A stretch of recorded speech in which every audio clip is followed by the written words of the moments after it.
The building had a certain kind of quiet that I used to think was a good thing. Not the quiet of countryside or open windows or early mornings before the world had decided what it was going to be that day. It was the quiet of insulation and thick walls and people who didn't speak to each other in the hallways, who passed with their eyes low and their keys already in their hands, who had long since stopped wondering about the neighbor across the hall or the sound they sometimes heard it too in the morning from the unit above. It was the quiet of a place that had simply decided to be indifferent, and at the time I moved in, I thought that was exactly what I needed. I was not looking for a community. I was not looking for warmth. I was looking for a door that locked, a space that was mine, and enough distance from everything else in my life that I could start again. And for a while, for a long while, the building gave me that. The routine settled in the way routines do when you are living alone.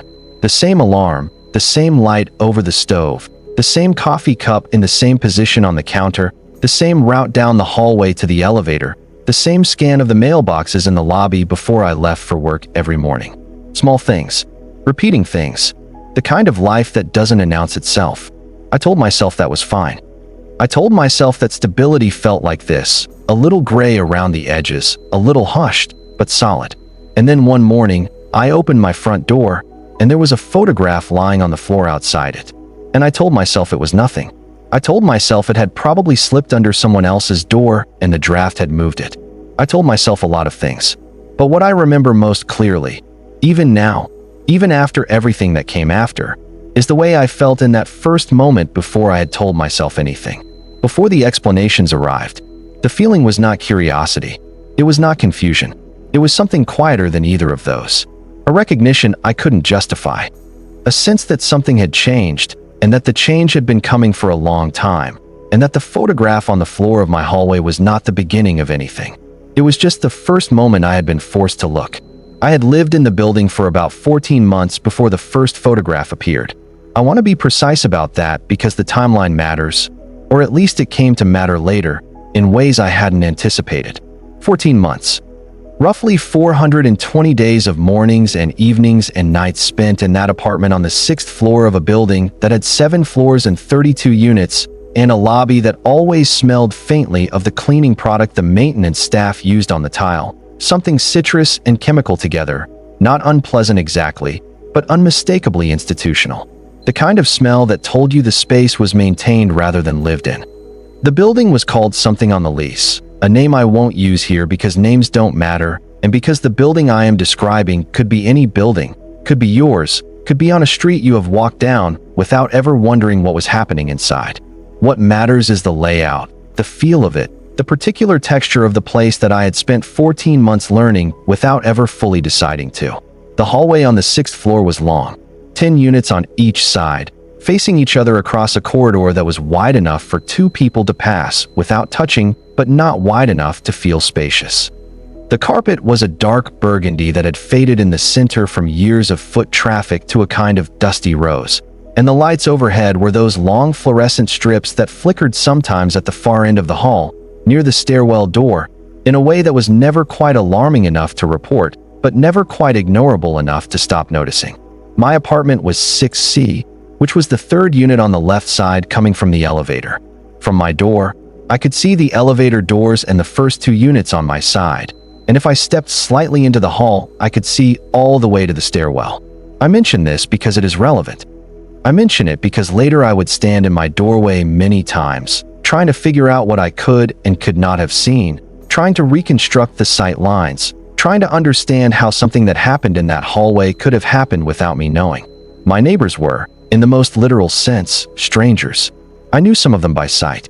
The man in 6A, who was older and always wore a particular kind of gray jacket regardless of the season, and who nodded in the elevator without ever making eye contact.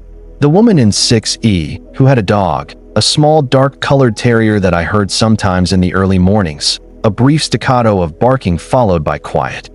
The couple in 6J, who I had once heard arguing through the wall and never saw together after that.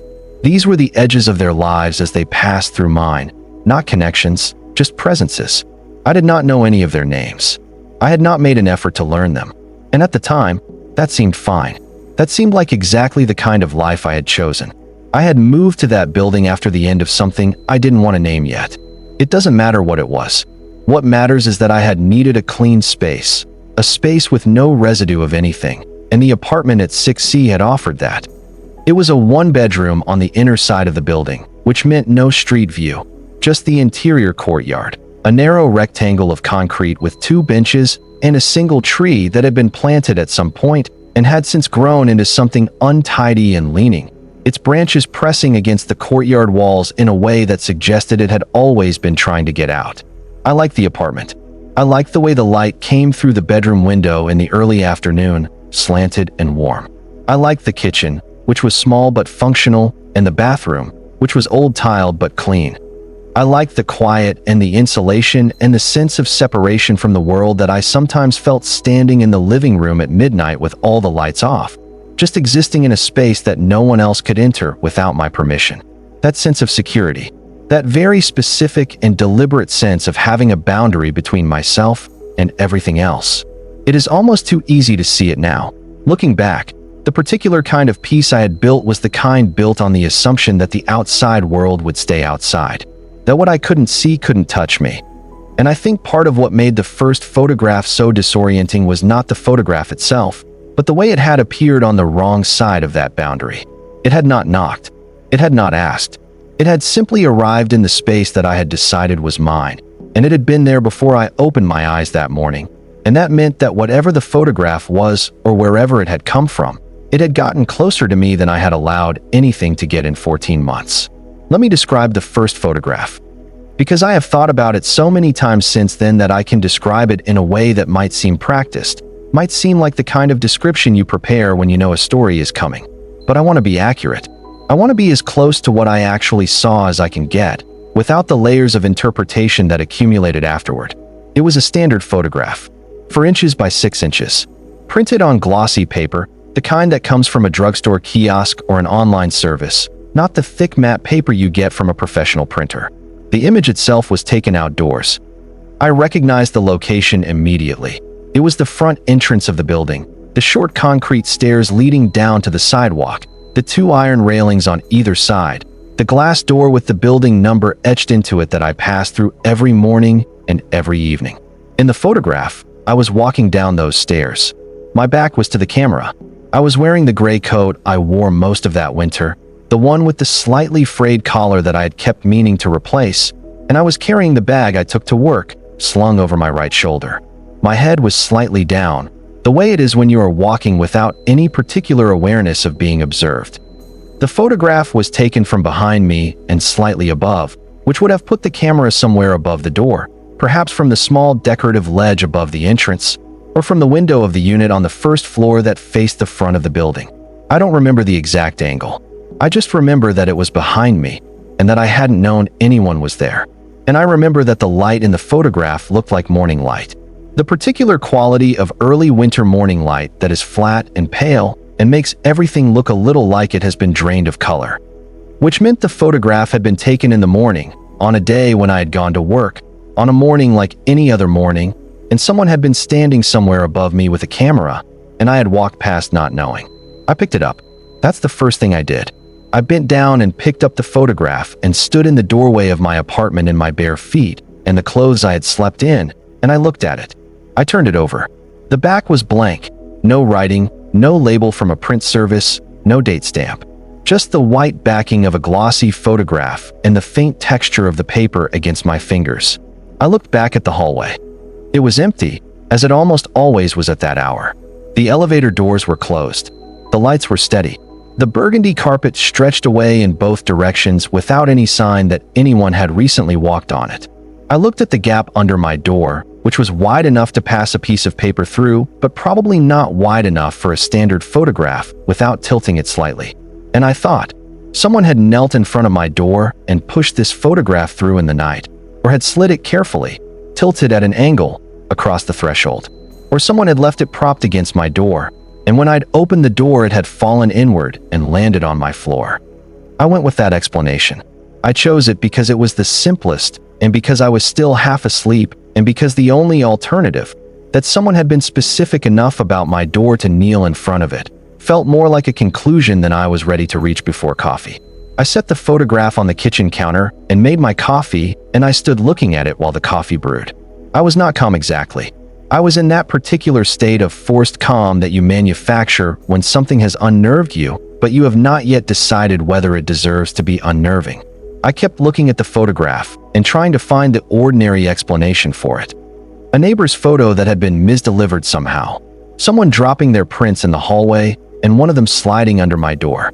Someone who had taken a photograph of the building's entrance for documentation purposes, maintenance, maybe, or something to do with the building management, and had accidentally left it in the wrong place.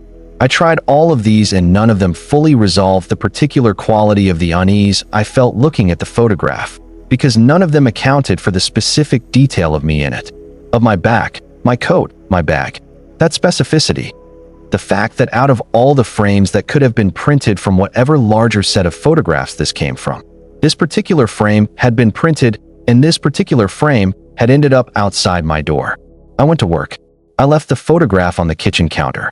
I told myself I would think about it properly when I came home, would look at it again with fresh eyes and figure out if there was someone I should report it to or some simple explanation I had overlooked.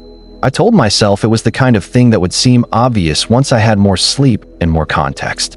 And that was the morning of the first photograph, and for the next 2 days, I didn't find another one. And I had almost convinced myself that the simple explanation I hadn't found yet was still out there, just waiting for me to land on it. And then the second photograph arrived. The second one was pushed under my door. I know this because it was lying inside the apartment when I came home from work.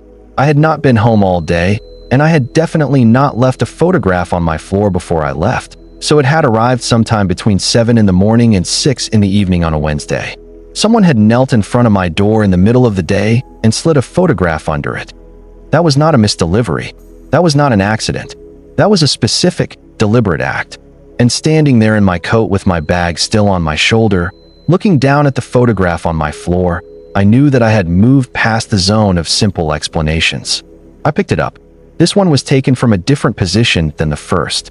It showed me in the lobby of the building, standing at the mailboxes.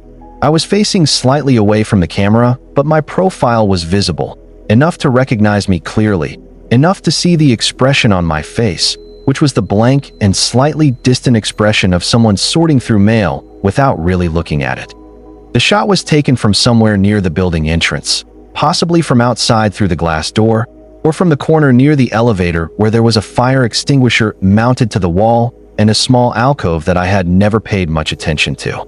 The light in this one was different from the first, warmer, more afternoon than morning, and there was a slightly different quality to it that I couldn't account for immediately. I noticed that the photograph was crisper than the first one, sharper, as if taken with a better camera or from a position where the camera could hold still. And I noticed my hands in it, holding 3 or 4 envelopes, my thumb running along the edge of one. And there was something about seeing my own hands in a photograph I had no memory of posing for, something about the intimacy of that small captured gesture that settled heavily in my chest. I stood in the hallway of my apartment, holding the 2 photographs side by side. The first one, me on the stairs, back to the camera, morning light. The second, me at the mailboxes, profile, afternoon light. Both taken in the building. Both taken without my knowledge. Both delivered to my door. I did not sleep well that night. I want to be clear about what I considered doing and what I actually did, because looking back, the gap between those 2 things says something about the particular state I was in, about the particular kind of person I had become in those 14 months of deliberate quiet. I considered going to the building manager. I considered going to the police. I considered knocking on every door on my floor and asking if anyone had seen someone outside my apartment, had seen someone kneeling in the hallway, had noticed anything. These were the reasonable things to do. These were the things that any rational account of this situation would describe as the obvious next step. But I didn't do any of them. Not immediately. What I did instead was watch. I started paying attention to the hallway in a way I never had before. I started noticing who came and went from the elevator at what times, noticing which of my neighbors kept irregular hours and which ones were creatures of such precise routine that I could set something by them. The man in 6A left every morning at 7:15 and returned between 5:30 and 6, rarely varying by more than 10 minutes. The woman in 6E with the dog went out twice in the morning and once in the evening, Always the same routes. Always with the terrier on a short leash pulling slightly ahead of her. The couple in 6J, who I now understood were no longer a couple in any but the technical sense, came and went separately, at hours that suggested they were organizing their lives around not encountering each other. There were other people on my floor whose routines I learned more slowly. A young man in 6H who seemed to work from home and rarely left before noon. A woman in 6B who wore scrubs and kept what appeared to be nursing hours. A door in 6F that I rarely saw open and behind which I could occasionally detect the faint smell of food cooking late at night. I watched. I paid attention. And I noticed two things that I hadn't noticed in 14 months of not paying attention. The first thing was a security camera, or rather, the absence of one. There were security cameras in the lobby, 2 of them, I knew, mounted in opposite corners, and there was a camera in the parking structure beneath the building, but there were no cameras in the hallways. I had never thought about this before. I had assumed, the way you assume things about buildings, that the hallways would have some form of surveillance. But walking the corridor of the 6th floor slowly, the way I now did every morning before I left for work, I confirmed that there was nothing. No cameras, no recording equipment, nothing that would capture whoever was standing outside my door in the middle of a Wednesday afternoon. The second thing I noticed was a door that was always slightly open. Not 6F with its late-night cooking smells. A door at the very end of the corridor, near the stairwell. Unit 6K. I had passed that door dozens, probably hundreds of times without registering it. But once I started paying attention, I noticed that the door to 6K was never fully closed. Not dramatically open. Not the kind of open that means someone is coming or going, but open by perhaps 3 or 4 inches, the way a door looks when it has been pulled to but hasn't caught properly in its frame. A crack, just enough for someone standing inside that unit to see the entire length of the hallway without being visible themselves. I stood at my door one morning and looked at it. The gap of 6K at the end of the hall, dark behind it, the burgundy carpet stretching between us. And something about it didn't feel right. Something about the particular quality of the darkness in that gap. Not the ordinary darkness of an unlit room, but the quality of darkness that suggests something is present in it. Something that is simply choosing not to be seen. I told myself it was nothing.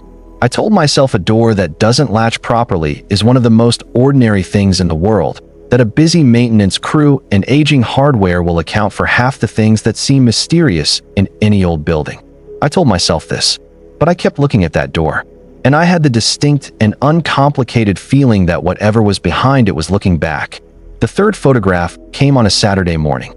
I know it was Saturday because I was home, and I heard something, a very faint sound, the kind of sound you might explain as the building settling or a slight shift in pressure in the hallway, and I went to the door almost immediately.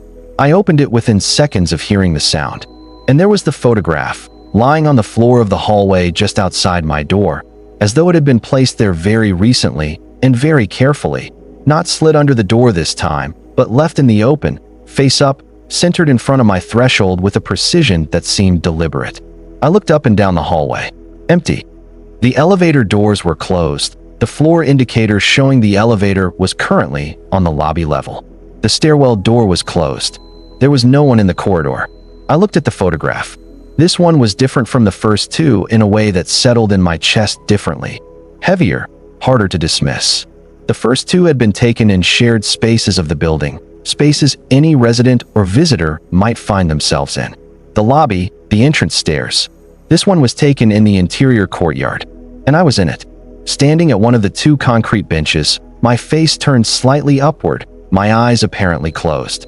My hands were at my sides. There was a quality to my posture that suggested I wasn't aware of the photograph being taken, not just that I hadn't posed for it, but that I was entirely absorbed in whatever I was doing or thinking, that I was in a private moment that I had believed was private. I remember going to the courtyard occasionally.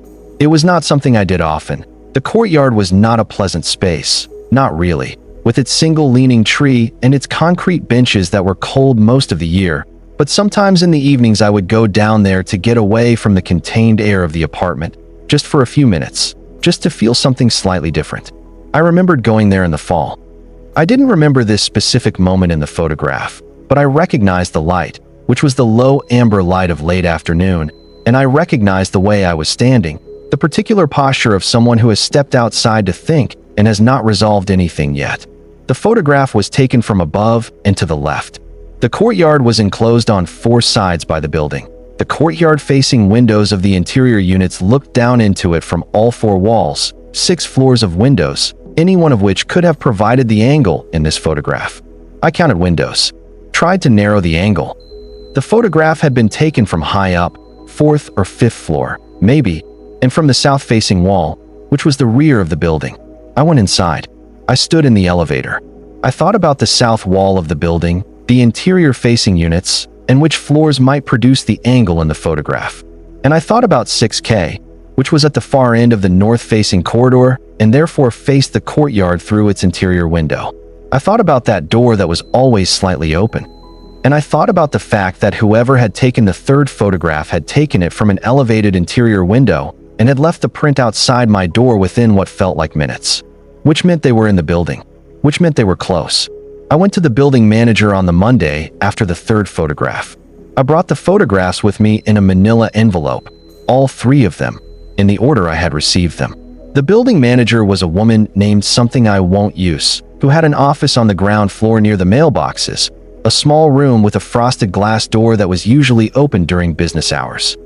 She was probably in her late 50s, competent seeming, the kind of person who dealt with problems by cataloging them and routing them to the appropriate category. I showed her the photographs. I explained when I had found them and how. She looked at each one carefully, turning it over to check the blank back the way I had. She asked whether I had any idea who might have taken them. I said I didn't. She asked if I had any conflicts with any of my neighbors. I said I didn't think so. She told me she would pull the lobby camera footage for the days in question and review it. She told me she would notify the building's security team. She told me that if I received any more photographs, I should bring them to her immediately. She seemed to take it seriously. She did not dismiss me or suggest I was overreacting. And I left her office feeling that I had done the right thing, the reasonable thing, and that the situation was now moving through the appropriate channels. I felt better for exactly 2 days. And then the 4th photograph arrived. The 4th photograph was not left in the hallway.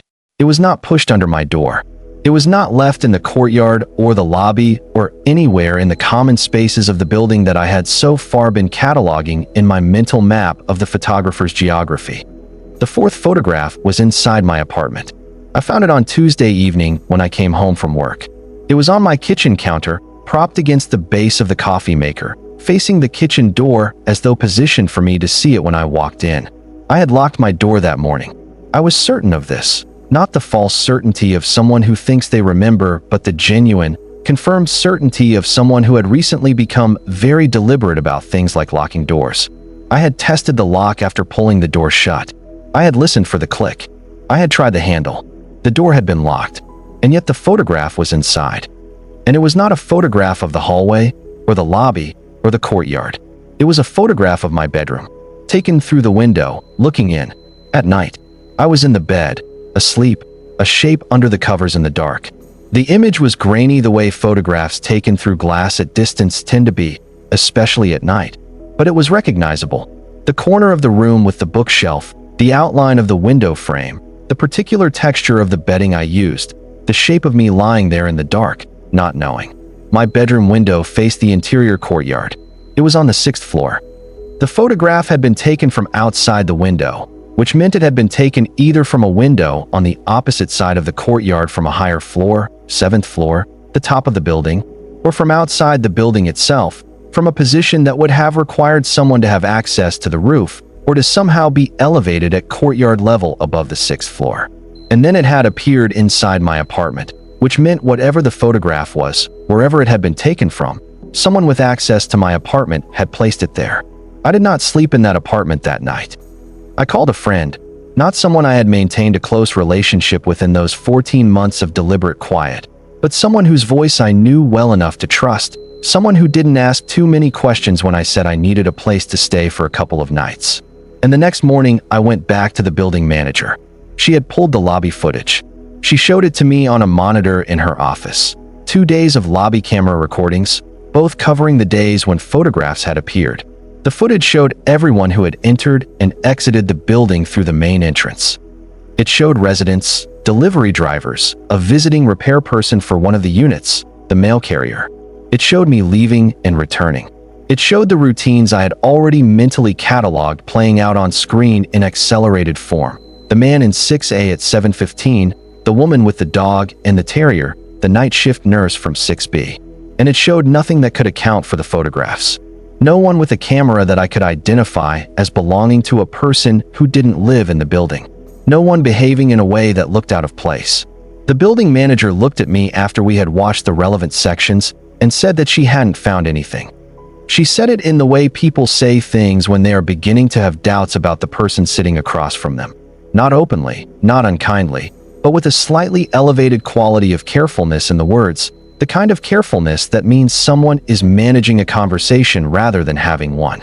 She asked again if I was sure I hadn't misplaced the photographs, hadn't received them in the mail and forgotten, hadn't taken them myself in a state of, and she paused there, chose the word carefully, distraction. I said I was sure. I showed her the photograph of my bedroom. She looked at it for a long time. She said she would pass it to the security team and that they would do a review of the building's external access points. She said she was going to contact the building's owner about potentially installing hallway cameras.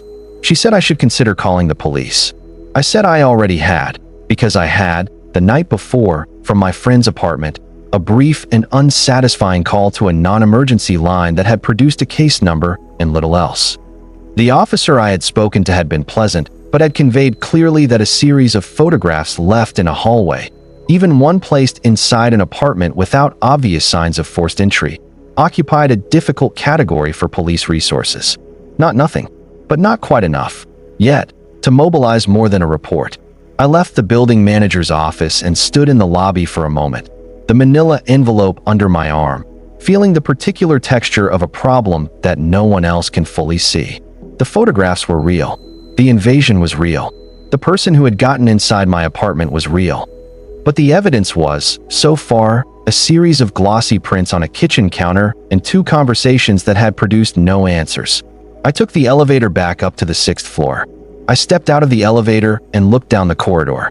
The carpet, the fluorescent lights, one of them flickering slightly at the far end. The doors on either side, all closed except one. The door to 6K, still slightly open. 3 or 4 inches of dark gap.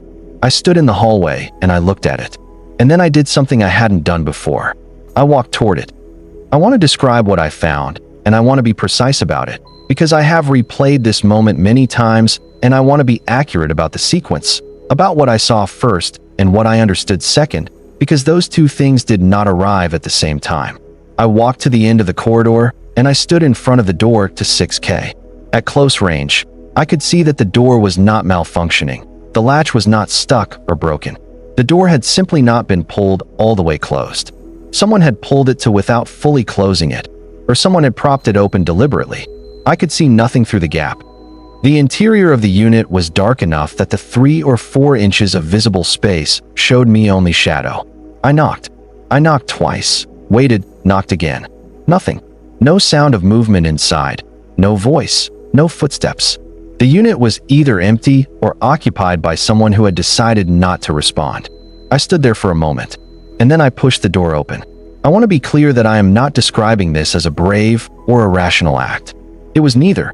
It was the act of someone who had reached the particular limit of uncertainty that produces not courage but a kind of suspension of fear, a state where the thing you don't know has become more frightening than whatever you might find.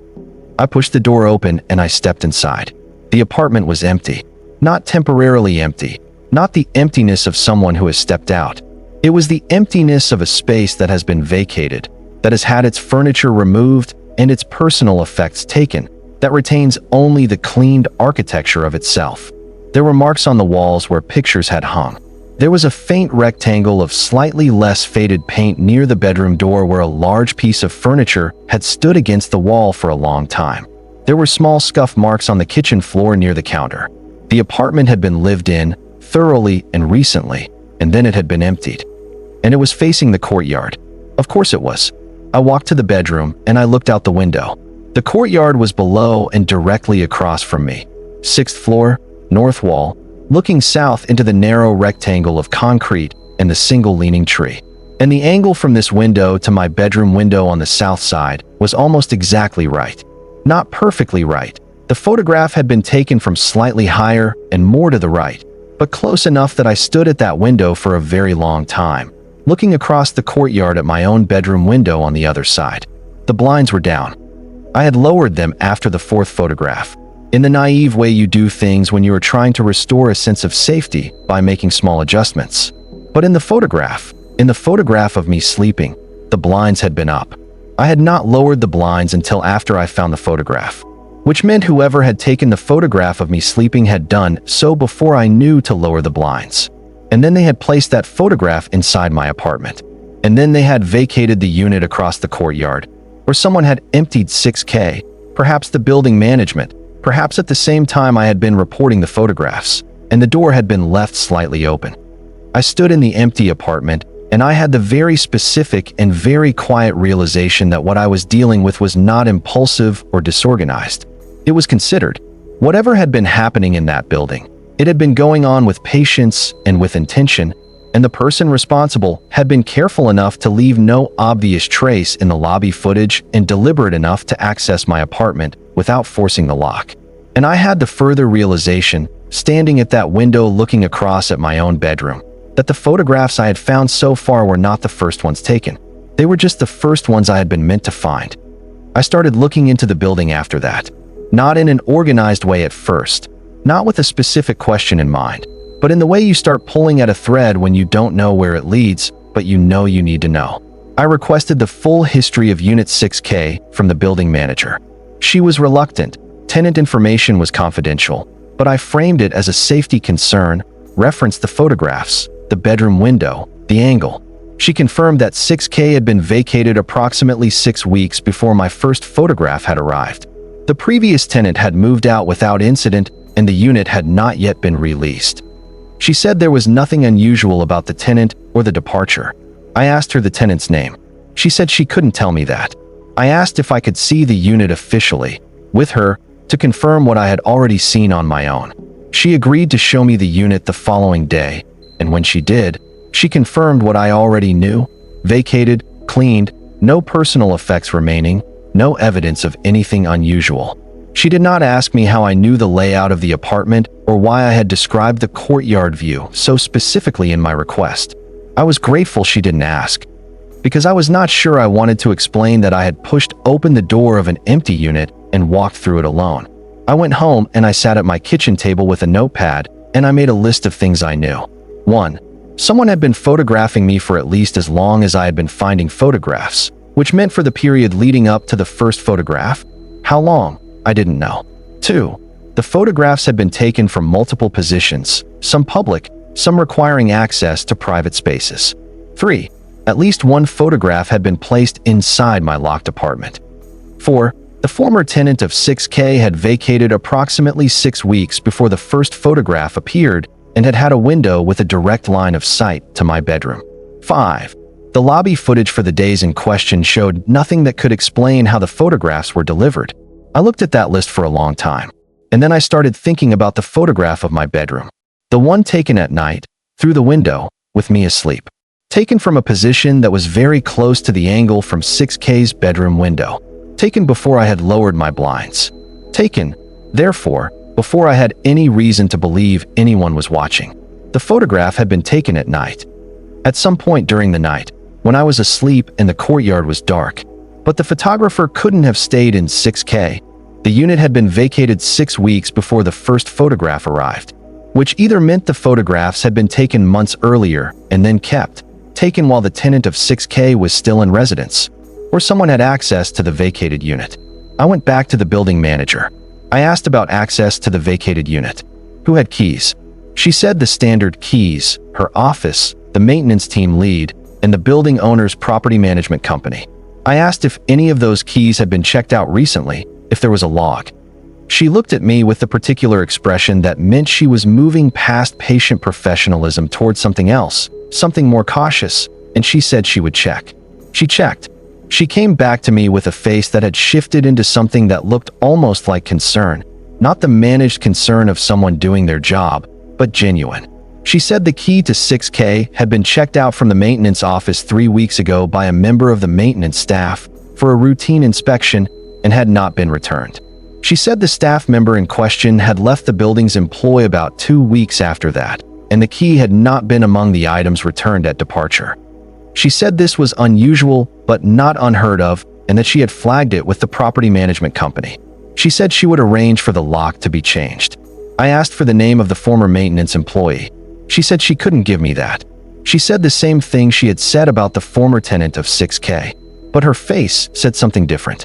Her face said that she knew that there was something connecting these two departures and that she had not fully processed what that something was. I changed my routine after that. I became deliberate about my entry and exit times, varying them so that no one could reliably predict when I would leave or return. I changed the lock on my apartment door, paid for it myself, didn't wait for the building. I fitted the bedroom window with a second blind, an opaque one that I lowered before dark every evening. I did these things methodically and without drama, the way you reinforce a position when you've become aware of its vulnerabilities. And for 3 weeks, nothing arrived. 3 weeks of an ordinary life in an extraordinarily heightened state of attention. 3 weeks of checking the hallway before I opened my door, of looking at the gap where 6K's door had been, which was now fully closed, the lock changed as promised, of walking through the lobby with a specific awareness of the camera positions and of who else might be watching without a camera. 3 weeks of nothing. And then 2 photographs arrived at once. I found them on a Friday morning, both in the hallway, both face down, placed side by side in front of my door with a mathematical precision, equidistant from each other and from the threshold, aligned exactly parallel to the door frame. Like a presentation, like something meant to be found. I brought them inside. I set them on the kitchen table, and I sat down and I looked at them. The 5th photograph, me in a grocery store. Not the one I usually used, a different one I had visited only a handful of times in the previous months, in a neighborhood I passed through occasionally for reasons I don't need to specify here. I was in an aisle. King Goods. I was reading the label on something. My basket was in my left hand. The photograph had been taken from the end of the aisle, from a position near the other shoppers without being close to any of them, and I was in the center of the frame with a precision that told me it had not been taken incidentally or carelessly. Whoever had taken it had stood at the end of that aisle and raised a camera or a phone and waited for me to be properly centered. The 6th photograph, me in my car, parked. I recognized the parking structure beneath the building, the low ceiling, the concrete pillars, the numbered spaces. I was sitting in the driver's seat and the photograph had been taken through the driver's side window from outside the car, from a position at the front of the vehicle and slightly to the left. My face was visible. My eyes were closed. Not sleeping. It was the posture of someone in a car with their eyes closed for a moment. The way you sometimes sit in a parked car after a long day and just exist for a minute before going inside. A private moment. A moment I had believed was private, in a locked parking structure, in a car with the windows up, alone. Both photographs were crisp. Both were printed on the same paper as the others. And both showed me in spaces where I had been unobserved, or had believed I was unobserved, and had dropped whatever vigilance I normally kept about being seen. I sat at the kitchen table with the photographs in front of me, and I was not afraid in the immediate physical way of someone who has just been startled. I was afraid in the way of someone who is slowly understanding the scale of something. The grocery store I rarely visited. The parking structure, which was accessed by key fob. The bedroom at night. The lobby. The entrance stairs. Every one of these spaces had been a space where I had been alone and unguarded, and the distance between myself and the nearest person who knew where I was had been at its maximum. Whoever was doing this was not following me out of convenience or proximity. They were choosing their moments. They were finding the places where I was most alone. I put all 6 photographs on the table, and I looked at them in order. I had not done this before, not all of them together, in sequence, with the deliberate intention of reading them as a set. I had been responding to each one individually, managing each new violation as it arrived, without stepping back far enough to see them as a whole. Now I did, and what I noticed, looking at them together, was the progression. Not just of location or intimacy, though that was there, from the public entrance stairs to the private bedroom, from the recognizable shared spaces of the building to the spaces that should have been inaccessible. There was another kind of progression, a temporal one. The early photographs had a quality of distance to them. The first and second, me on the stairs, me at the mailboxes, had the quality of photographs taken from a position that maintained a careful remove, as though the photographer was still establishing something, still calibrating. By the fourth photograph, me asleep, something had changed in the distance. The camera had gotten closer to me, metaphorically if not physically. The later ones, the grocery store, the parking structure, had a different quality entirely. These were photographs that could only have been taken by someone who knew where I was going to be, who knew my routes, who had either been following me long enough to anticipate my movements or had some other means of knowing where I would be at what time. There are only a few ways to know where someone is going to be before they get there. You can follow them long enough to map their habits. You can have access to their phone, their calendar, something that tells you their movements directly. Or you can know them. You can be someone in their life who knows their patterns from proximity, from familiarity, from the particular knowledge that only comes from shared time. I had been living in a state of deliberate social isolation for 14 months. I had very few people whose knowledge of my routine could account for that kind of specificity. I sat with that thought for a long time. And then I thought about what I had learned about the former tenant of 6K and the former maintenance employee, and I thought about the timing, the 6 weeks between the vacating of 6K and the first photograph's arrival. And I thought, what if the photographs did not begin when I started finding them? What if they had been taken for much longer than 6 weeks? What if I had been receiving them for longer than I knew? I went through my apartment methodically the next morning. Every room, every surface, every space that a photograph could have been left. I was looking for photographs I had found before and dismissed, or photographs I had never noticed at all. And I found three photographs that I had missed. Not because I had been careless, but because they had been placed where I was unlikely to look without a reason to look. One was under the bathroom sink, tucked behind the curved pipe, face down, visible only if you opened the cabinet and looked past the cleaning supplies. One was behind the bookshelf in the living room, wedged in the gap between the back of the shelves and the wall, face up, but in a shadow deep enough that you would only see it by looking specifically for something in that gap. One was in the closet, in the pocket of a coat I rarely wore. That one disturbed me most. Not because of where it was, though a photograph placed deliberately in a coat pocket is disturbing enough, but because of what it showed. The photograph in the coat pocket was not of me in the building, or in a store, or in my car. It was of me outside, on a street I recognized. A street in a different part of the city, one I visited infrequently. For a specific reason I will not go into here except to say that it was the kind of reason a person keeps private. I was walking. The photograph was taken from behind, as the very first one had been, but the context here was entirely different. I was in a neighborhood that no one who knew my daily routine would expect to find me. I was there for a reason that I had told no one. And yet here was the photograph. Me on that street, my back to the camera, walking with the slightly purposeful gait of someone trying to move through a space quickly, trying not to be noticed. And the photographer had been behind me, close enough that the photograph was sharp, the details of my clothing and my bag and my posture entirely clear. Close enough to touch. I sat on the floor of my closet with that photograph in my hands for a long time. And what I felt was not fear. What I felt was the particular exhaustion of someone who has been told a thing by degrees rather than all at once. Each new piece arriving just as they had adjusted to the last, and who has finally understood that the full shape of the thing is much larger than any single piece had suggested. I had thought I was dealing with a neighbor with a camera and an obsession. I had thought I was dealing with something that had started 6 weeks before the first photograph appeared. What I was dealing with was something that had been happening in multiple locations, over a longer period than I had assumed, by someone who knew where I was in contexts I had shared with no one. And I had been living with the evidence of it in my apartment, behind my bookshelf and under my bathroom sink and in the pocket of a coat I wore occasionally, without knowing. I took all 9 photographs, the 6 I had found in the order they arrived and the 3 I had discovered in the search, to a friend who worked in a field adjacent to digital imaging. I did not explain the full context. I said I had found the photographs and wanted to know what I could determine from them about when they were taken. The friend looked at all 9.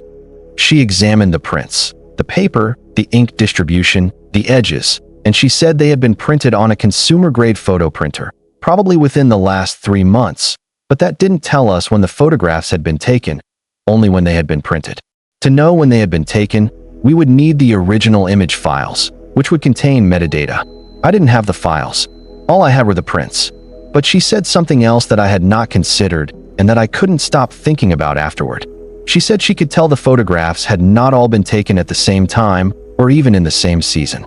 The light quality, the clothing I was wearing, the vegetation visible in the backgrounds, these told a story. The photograph from the unfamiliar street showed me in a light coat, summer weight. The photographs in the building showed me in the heavier coat I wore in winter. The grocery store photograph showed a window in the background with light that was characteristic of a particular time of year, not the same time of year as either the street photograph or the building photographs. She laid them out and talked me through the seasonal indicators one by one, and when she was done, the photographs were arranged in a sequence that did not match the order in which I had received them. The sequence they implied was a sequence that spanned, at minimum, the previous 8 months, possibly longer. The photograph from the street, the private street in the private neighborhood, had probably been taken in late spring or early summer. I had moved into the apartment in early autumn of the year before, which meant the photographs, if the seasonal analysis was correct, had been taken across the full length of my time in that building, from very close to when I had arrived, from before whoever was doing this had any reason I could identify to know me, to follow me, to photograph me. I drove home in the kind of silence that is not the absence of thought, but the overpresence of it, too many thoughts arriving too quickly to speak any of them. I kept coming back to the same calculation. If the photographs had started close to when I had moved in, then the person who was taking them had identified me very early. Within weeks of my arrival, perhaps, had started photographing me, had continued to photograph me across 8 or more months, had accumulated prints, and had chosen to start delivering them only recently, which meant the delivery was not the beginning of this. The delivery was a decision that had been made after a long period of observation.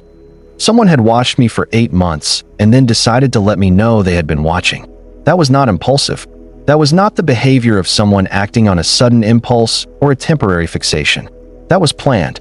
That was, in some way I was still trying to understand, purposeful. And the question I could not stop asking myself, driving home in the particular silence of someone who has just understood that a thing is much larger than they thought, was, why now? What had changed? What was the thing that had happened, or the thing that I had done, or the thing that was about to happen, that had made 8 months of watching transform into the deliberate, unmistakable act of letting me know I was being watched? I made a different kind of list that evening, not of what I knew, but of what the photographs showed, not just what was in them, me, in various locations, at various times, but how they were composed. Because I had not looked at the photographs as photographs before. I had been looking at them as evidence of surveillance, as documents of violation. I had not looked at them as images, as things that had been composed by someone with a camera, someone who had made choices about framing and distance and moment. I looked at all 9 again, this time asking different questions. And what I found, looking at them this way, was that they were not random. They were not the photographs of someone simply pointing a camera at whatever they could see. There was an aesthetic to them. Each one was composed with a consistent attention to a specific quality, the quality of me being unaware. Every photograph in the collection showed me in a moment of private thought, private action, private being. The stairs, walking alone, head slightly down, absorbed. The mailboxes, sorting mail with a distant expression. The courtyard, eyes closed, still, turned slightly upward. Asleep, reading a label, sitting in a parked car with eyes closed. On a private street, behind a bookshelf, in a coat pocket. Every image was a moment that I had believed was fully mine, fully interior, fully unobserved. And they had been captured with a consistent framing, always at a slight remove, always at an angle that implied observation rather than confrontation, always with enough precision to show the details of the subject without crowding the frame. These were not snapshots. They were, in some aesthetically troubling way that I didn't want to acknowledge but couldn't ignore, considered. They had been made by someone who thought about what they were doing, who was interested in something specific, not in me as a threat, not in me as a target to be approached or confronted, but in me as a subject, in the particular quality of a person when they don't know they are being watched. There is something about being alone and unobserved that changes the face and the posture and the bearing of a person. Anyone who has spent time photographing people knows this. The way the body settles differently when there is no social performance required. The particular expression people have when there is no reason to arrange their face into anything. The quality of presence in the ordinary private moments of a life. Moments that are by definition invisible to everyone except the person living them. Unless someone is watching. Unless someone has positioned themselves in a place where they can see those moments without being seen themselves, and is documenting them, and is keeping the documentation, and is eventually, deliberately, letting you know. I looked at all 9 photographs arranged on my table, and I had the deeply unsettling sense of seeing myself from the outside for the first time. Not the version of myself that I maintained for others, not the version of myself that existed in the world of other people, but the actual private self, the self that existed in the spaces between, as seen by someone else. And for a moment, beneath the fear and the violation and the gathering dread, I felt something I couldn't account for. A kind of recognition, not of the photographer, of myself. The person in those photographs looked more like me than any photograph I had ever consciously posed for. The 7th photograph arrived differently. I did not find it in the hallway or inside my apartment or tucked into the fabric of my daily life. I found it in my car. Not inside my car. I had checked inside my car many times since the parking structure photograph, had developed the habit of a brief inspection before getting in. This photograph was under my windshield wiper, like a parking ticket, like something left by anyone, for anyone, a piece of paper under a wiper, the most common and unremarkable gesture of leaving someone a message. Except that this was a photograph, and it was of me at my desk, working. I could see the desk, the laptop, the window of my apartment behind me, the living room window this time, which faced the courtyard. I could see the bookshelf where the first concealed photograph had been found. I could see the kitchen door. I was leaning toward the screen with the particular posture of concentrated reading, my chin propped on one hand, my eyes on the text. It was nighttime. The living room lights were on, and the window behind me was dark. And the photograph had been taken through the living room window from outside, which meant from the courtyard again, from a position across from the 6th floor, looking up at an angle that put the camera somewhere between the 4th and 5th floor levels on the opposite wall. The same opposing wall as 6K's window. The same angle, with a slight vertical difference. I looked at the photograph in the parking structure, under the flat light of the concrete ceiling, and I thought about the methodology of whoever was doing this. The windows I had covered, the blinds now lowered every evening. And yet here was a new photograph through a different window, the living room window, which I had not thought to cover because it faced away from the street, because it looked into the enclosed courtyard, because I had told myself that the courtyard was not accessible from outside. Someone was still finding the angles. Someone was still finding the moments when I was visible and had thought I was not. I drove to the police station. I did not call ahead. I walked in with all 7 photographs in the manila envelope, and I sat in front of an officer who took them seriously, who logged them carefully, who told me that this now qualified, in his assessment, as stalking, and that a case would be opened with a higher priority than the initial report. He asked me many of the questions I had already been asking myself, and I answered as completely as I could. And he told me that the most important thing was whether I had any idea who might be doing this, whether there was anyone in my life, past or present, whose behavior might have preceded this or whose access to my routine might explain what I was seeing. I thought about what I knew. The former tenant of 6K, the former maintenance employee, the photographs that spanned 8 months and multiple contexts, the aesthetic quality of the images, considered, consistent, patient. I told the officer that I had some information about people who might have had access to the building, but that I couldn't identify a specific person. He told me that was a place to start. He told me they would follow up on the building's access records, would request the maintenance company's employment files, and would look into the former tenant of 6K. He said not to return to that unit on my own. I did not tell him I already had. 3 days after going to the police, the woman in 6E, the one with the terrier, knocked on my door. I knew who she was through the peephole before I opened it, and I opened it because I had spent the better part of the last 3 weeks wishing I knew my neighbors better, and here was one of them, standing in my hallway, looking as though she had something to say. She was a small woman, probably in her mid-60s, with the particular alertness of someone who has lived in an apartment building long enough to notice everything without appearing to. She said she hoped she wasn't disturbing me. I said she wasn't. She said she had noticed, and she paused there, choosing the word carefully. She had noticed that there had been some unusual activity on the floor over the past few weeks, and that she understood, from what little the building manager had communicated to residents, that there had been some kind of security concern. She said she didn't want to intrude, but that she had something to tell me if I wanted to hear it. I invited her in. She sat on the edge of the couch with her hands folded in her lap, and she told me, in the measured way of someone who has rehearsed this, that she had seen someone in the hallway outside my door on at least 3 separate occasions in the past few months. Not a maintenance person, not a resident. Someone she didn't recognize, who was at my door briefly, and then left before she could see their face clearly. She said the first time she had assumed it was a delivery, something dropped off and left. The second time she had thought it was a package delivery service that she didn't use. The third time she had been alarmed enough to mention it to the building manager, but she hadn't known what to say exactly and hadn't been sure if it was any of her business, and the building manager had said she would look into it, and then nothing seemed to come of it. She described the person she had seen. Average height, wearing dark clothing on all 3 occasions, carrying what she thought might have been a bag or a case. She wasn't sure. She had only ever seen them for a moment before they turned away or reached the stairwell.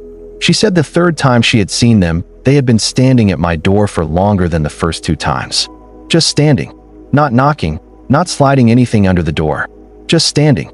She said she had been going to knock on my door herself that day, to tell me, but she had hesitated, had worried about the awkwardness of explaining to a neighbor she had never spoken to that she had been watching their door, and by the time she had built up the nerve to come forward, the person had already gone.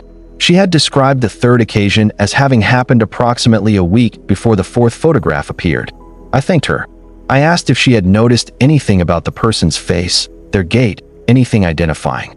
She said the only thing she was sure of was that on the 3rd occasion, when she had watched from the slightly open door of her unit, the person had paused before leaving my doorway and had looked back down the hallway toward her door.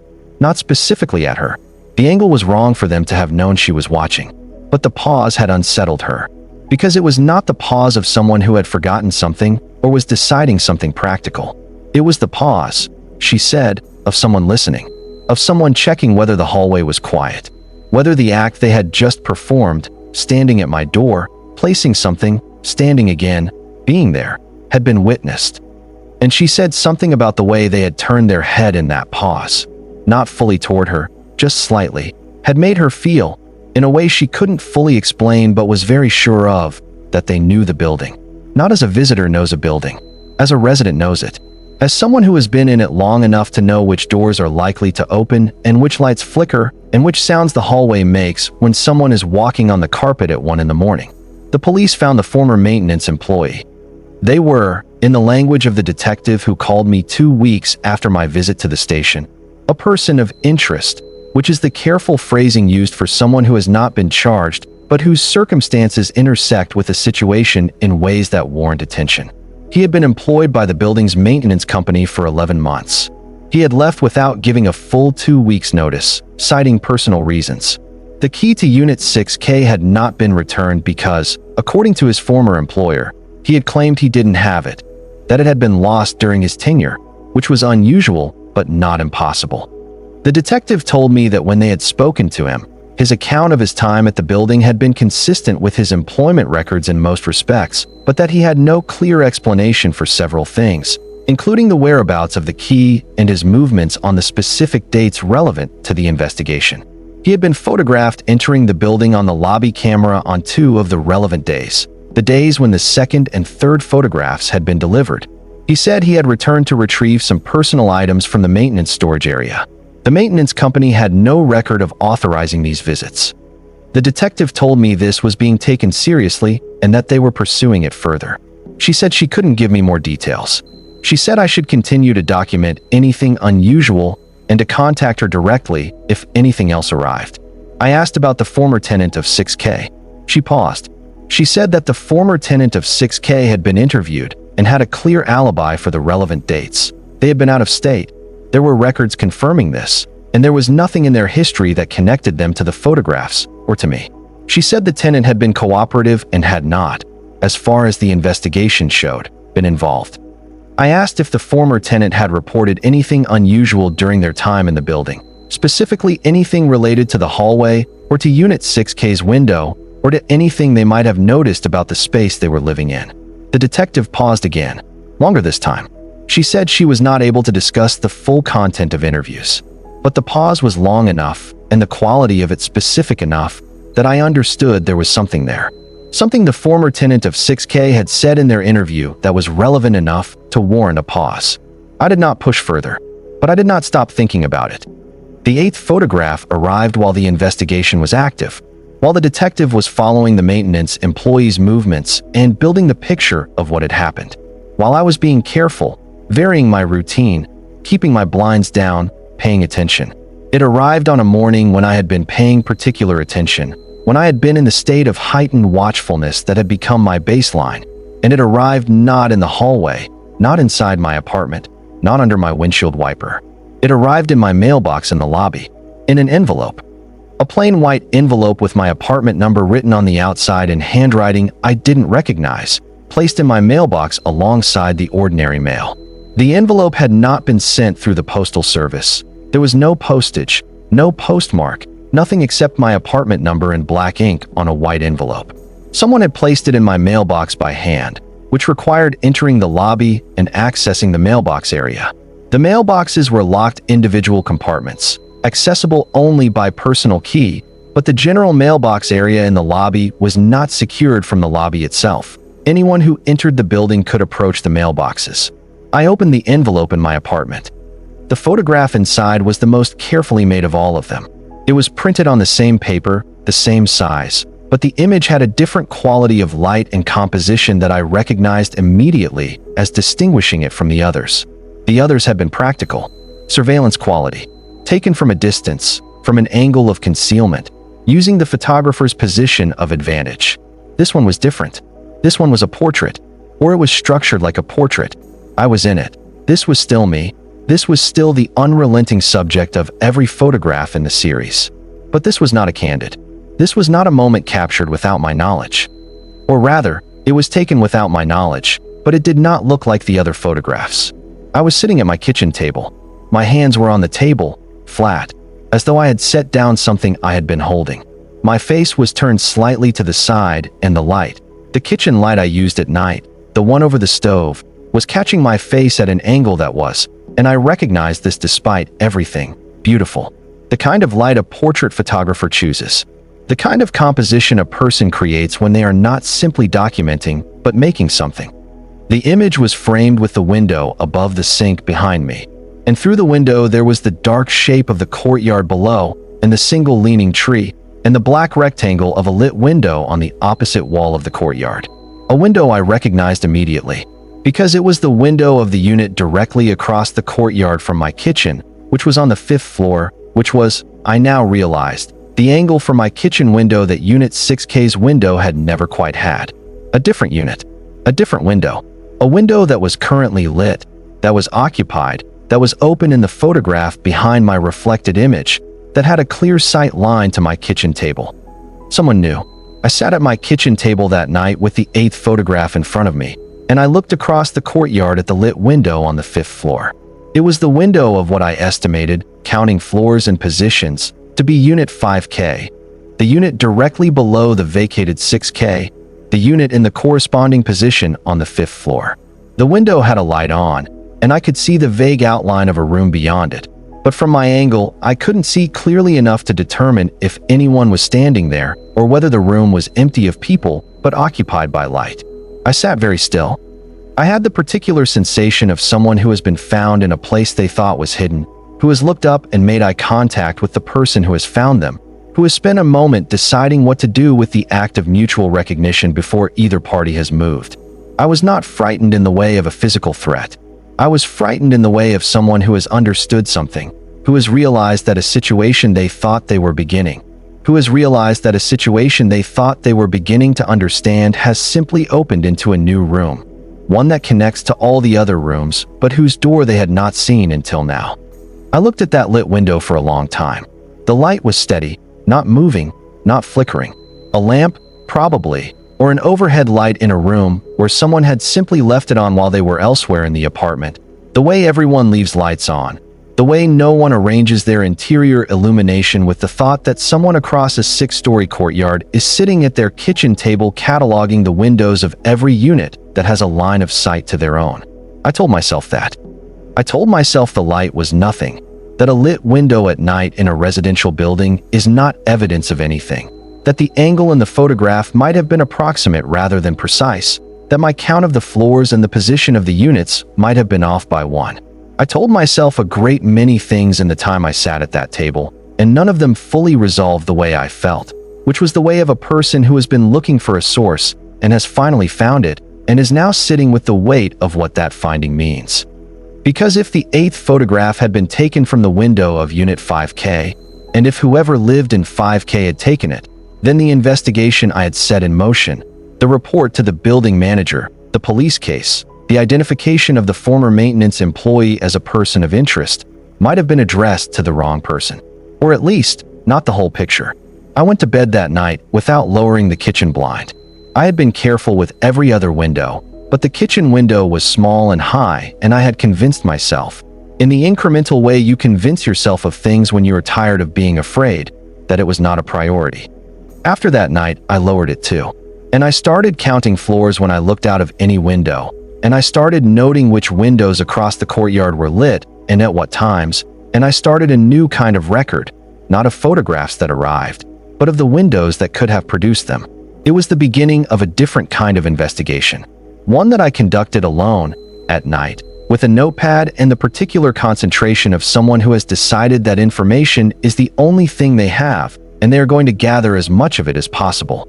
There is something particular about a building at night that I had never fully noticed before the photographs began. I had lived in that building for 14 months, and I had spent nights in it without ever thinking of the building as a whole, as a structure with dimensions and relationships between its spaces, with lines of sight connecting one window to another, with a geometry that could be mapped by anyone patient enough to think about it carefully. I thought about it now. I drew a rough floor plan of the 6th floor from memory, approximate, not architectural, but accurate enough to show the positions of the units and the relationship between the corridor-facing doors and the courtyard-facing windows. The 6th floor, 10 units on each side of the corridor, the odd numbers on the north side, and the even numbers on the south. The corridor ran east-west, and the north side of the building, the side where units 6A, 6C, 6E, 6G, 6K, and the others sat, faced the courtyard through their rear windows. The south side faced out to the street through its front windows and to the courtyard through its rear windows. Every unit in the building had at least one window that looked into the courtyard. From any of those windows, at night, with the interior lights off and a camera held steadily at the glass, you could see any other unit that had a light on and uncovered windows. I had, for 14 months, been one of those units. Lit from inside, visible from outside, in the ordinary way that anyone is visible when they are inside a building with a window that faces a shared interior space. I had not thought about this. Hardly anyone does. The courtyard is enclosed, private, not accessible from the street, and there is an assumption, entirely reasonable, entirely normal, that the windows looking into an enclosed interior courtyard are in some practical sense private. That no one in their right mind is standing at their window in Unit 5K in the dark, with a camera, pointing it across the courtyard at your kitchen table where you sit reading or eating or simply existing in the way you exist when you are alone. That assumption had been wrong, and I had been operating under it for the entire 14 months, which meant that whatever I had done at my kitchen table, in my living room, in my bedroom with the blinds open, for the entire length of my time in that apartment, had been observable, had been, apparently, observed. I did not know who lived in 5K. I knew the 6th floor to the imperfect degree I have already described, the partial faces, the recognizable routines, the edges of lives that had never become more than edges to me. The 5th floor I knew not at all. I had no reason to go to the 5th floor. My elevator stop was 6. The only time I had been to the 5th floor was once, early in my tenancy, when I had taken the stairs by mistake and stepped off at the wrong level, and I had recognized the error immediately and gone back to the elevator without lingering. I did not know the residents of the 5th floor by sight, and yet someone on the 5th floor apparently knew me. I asked the woman in 6E, who had become, in the weeks since she had knocked on my door, the closest thing I had to a connection in the building, if she knew anything about the residents of the floor below. She thought for a moment and said that she occasionally saw people in the elevator whose stops she was aware of, and that there was a man on the 5th floor she had seen several times. Quiet, she said, unremarkable, the kind of neighbor who existed at the periphery of your awareness without ever making any particular impression. She described him, medium height, perhaps late 30s or early 40s, tidy in appearance, the kind of person who held the elevator door and said good morning and then looked at his phone. She said she didn't know his name or which unit he was in exactly. She said she had not seen him recently.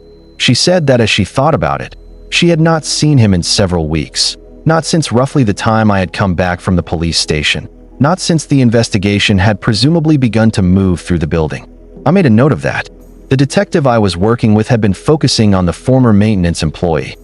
I told her about 5K, about the 8th photograph, about the window, about the angle. She said she would look into the resident of that unit. She said, as she had said before, that I should document everything and contact her immediately if anything else arrived. I said I would, but the photograph in my kitchen from Unit 5K had already arrived, and the person in 5K had apparently stopped being visible in the building around the same time the police had become involved. And I couldn't stop thinking about what the woman in 6E had said. Unremarkable. The kind of neighbor who held the elevator door and said good morning. Someone you passed in the hallway and whose face settled into your memory as a piece of background, a part of the building's furniture, a presence so ordinary it never became a question. I thought about the photographs, the patience of them, the months of quiet documentation, the considered composition of the 8th one, that portrait-quality image taken from across the courtyard, my face in kitchen light with the dark window behind me and the lit room reflected in it. And I thought about the kind of person who would do that, not impulsively, not frantically, but with the particular deliberateness of someone who had decided on a project and was executing it with care.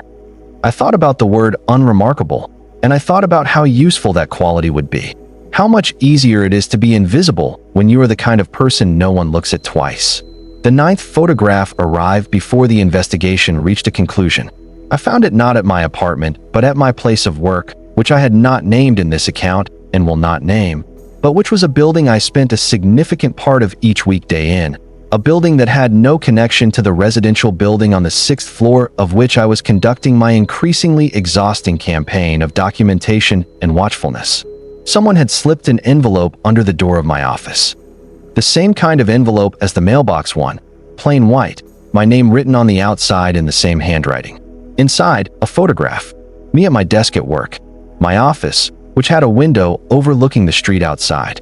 I was at the desk, facing the window, my face slightly turned toward the glass, my expression the expression of someone not working but pausing, the particular pause of someone at a desk who has stopped being productive and is staring at nothing, thinking. The photograph had been taken through the window, from outside, from street level, which for my office on the 2nd floor would have required standing on the sidewalk and pointing a camera upward at an angle, something that would have required.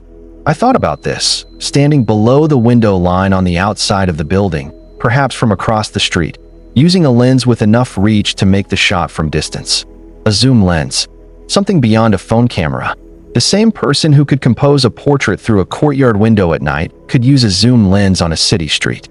The same patience, the same investment in the project, and my name on the envelope, handwritten, at my workplace, which meant whoever was doing this knew where I worked. Knew my office was on the 2nd floor, knew which window was mine. The 10th photograph, the last one, arrived 2 days after the 9th. It was in the hallway outside my apartment door again, face down, but this time it was not placed with precision or arrangement. It was on the floor at an angle, as though it had been dropped or left quickly, and there was something about the slight irregularity of its position compared to all the previous deliveries that registered to me immediately as different, as hurried, as though whoever had left it had been in less control of the circumstances than usual, had placed it, or dropped it, while moving, while not pausing. I picked it up, turned it over. The 10th photograph was not of me. It was of the hallway, my hallway, the 6th floor corridor, taken from a position near the stairwell end, looking east toward the elevator. The photograph showed the empty corridor in what appeared to be early morning, given the quality of light leaking under the unit doors. It showed the burgundy carpet, the fluorescent lights, the closed unit doors on both sides.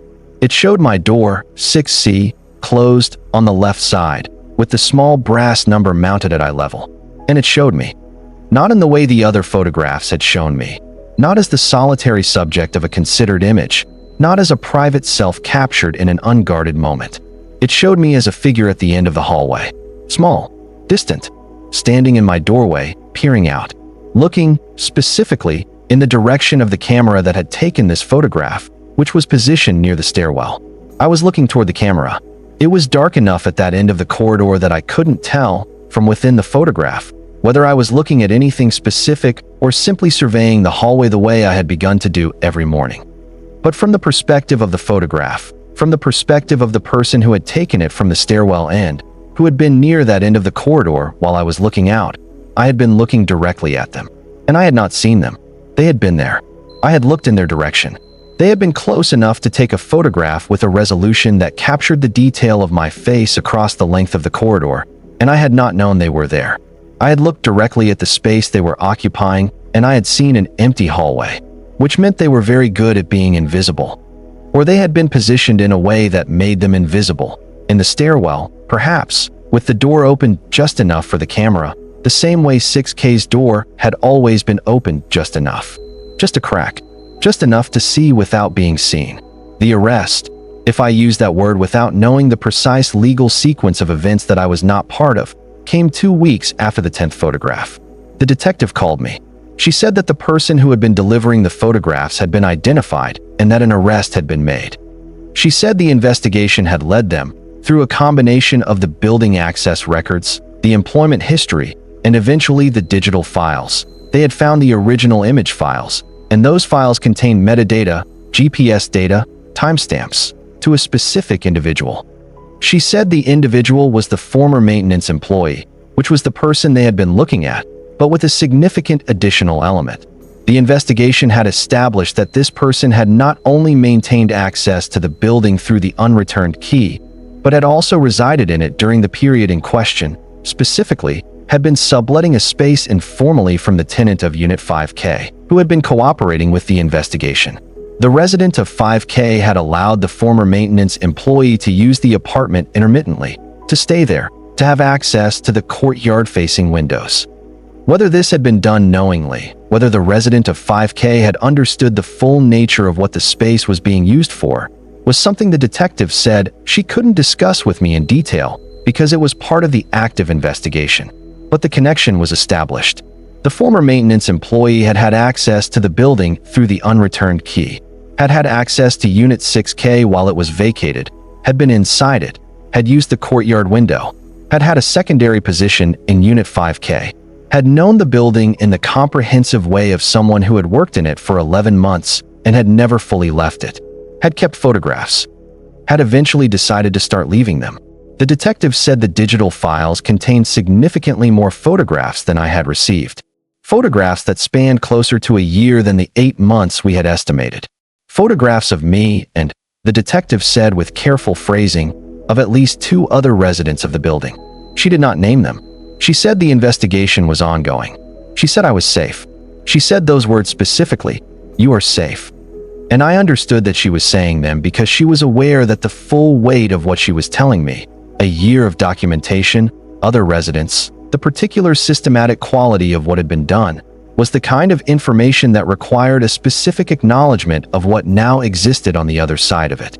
I want to describe the weeks that followed the phone call from the detective, because those weeks are part of this, and because I think the part that comes after the resolution, after the formal closure, after the case number and the arrest, and the words "you are safe," is the part that people rarely account for. I lived in the apartment for 3 more weeks after that call. I had the new lock. I had the blinds. I had the information that the person who had been doing this was no longer in the building, was no longer, as far as I knew, in a position to continue. The facts were resolved. The investigation had produced a person and an explanation and a conclusion. And yet the feeling did not resolve with the facts the way you might hope. I would find myself, without deciding to, standing at the kitchen window and looking out at the courtyard before lowering the blind. Not because I thought anyone was at the opposite window, but because I had formed the habit of checking, and the habit was more stubborn than the knowledge that there was nothing left to check for. I would stand in the doorway of my apartment before leaving and look down the corridor in both directions with the same scanning attention I had developed over the previous months, and I would see nothing, the normal nothing of a hallway without anyone in it, and I would stand there a moment longer anyway, looking. I would be in the grocery store, the ordinary one I used regularly, reaching for something from a shelf, and I would feel it, the sensation of being observed. Not a sound, not a movement, nothing concrete. Just the sensation. The particular shift in the quality of the air around a person when they become aware of existing in space. Aware of the fact that a body in space has a front and a back, and that the front is the part you can see. I would turn around, and there would be nothing there. Other shoppers, other aisles, the ordinary populated chaos of a grocery store. Nothing. But the feeling was not nothing. The feeling was the residue of something that had been true for a long time, and then it stopped being true, but whose absence the body had not yet learned to trust. There is something about being watched, really watched, systematically, patiently watched across many months in many spaces, that changes the relationship between the self and the space around it. Once you have learned that a thing is happening, once you have understood the specific mechanism by which someone has been present in the spaces you thought were yours alone, the knowledge doesn't simply depart when the mechanism is removed. It leaves something behind. Not the photographs, not the person. Something more fundamental than either. A recalibration. A permanent slight adjustment in the way the eyes move when you walk into a room, in the way the body registers the presence or absence of other bodies, in the way you stand at a window and look out and think about who might be looking in. I had one more conversation with the building manager before I left. I stopped by her office on a Tuesday morning and she invited me to sit, which was the first time she had done that.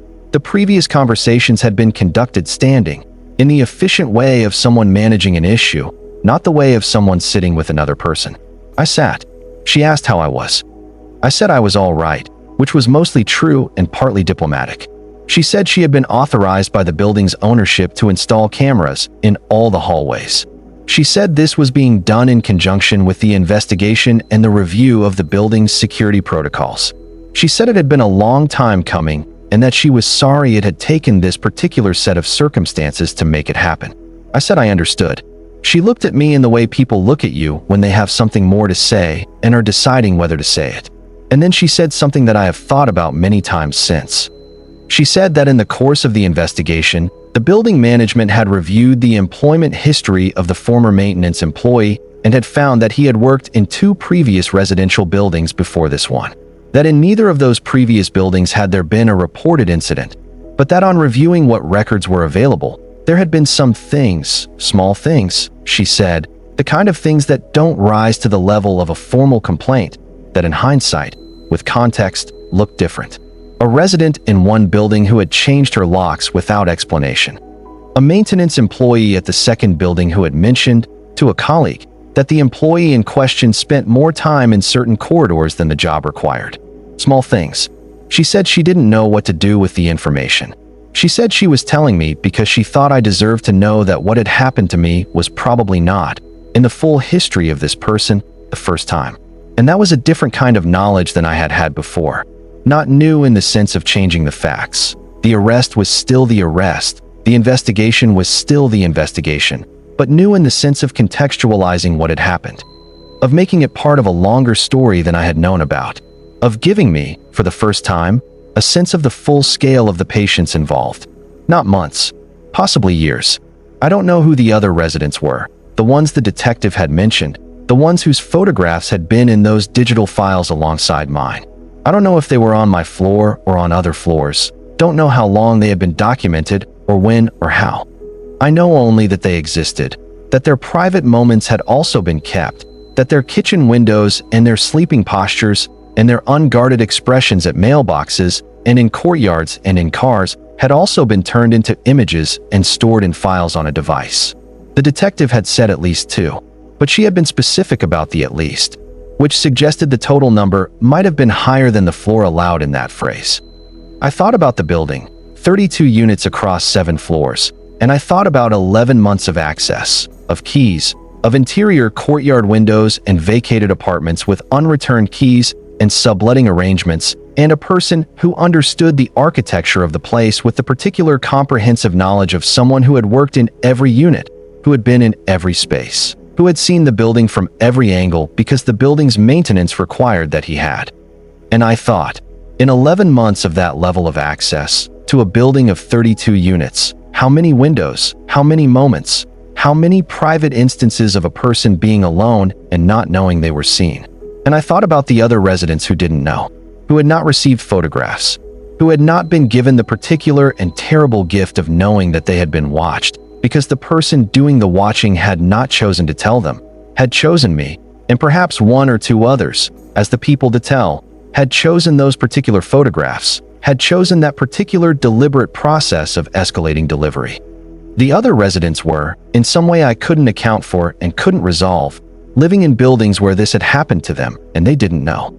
And I didn't know who they were or whether they would ever know, and I couldn't tell them.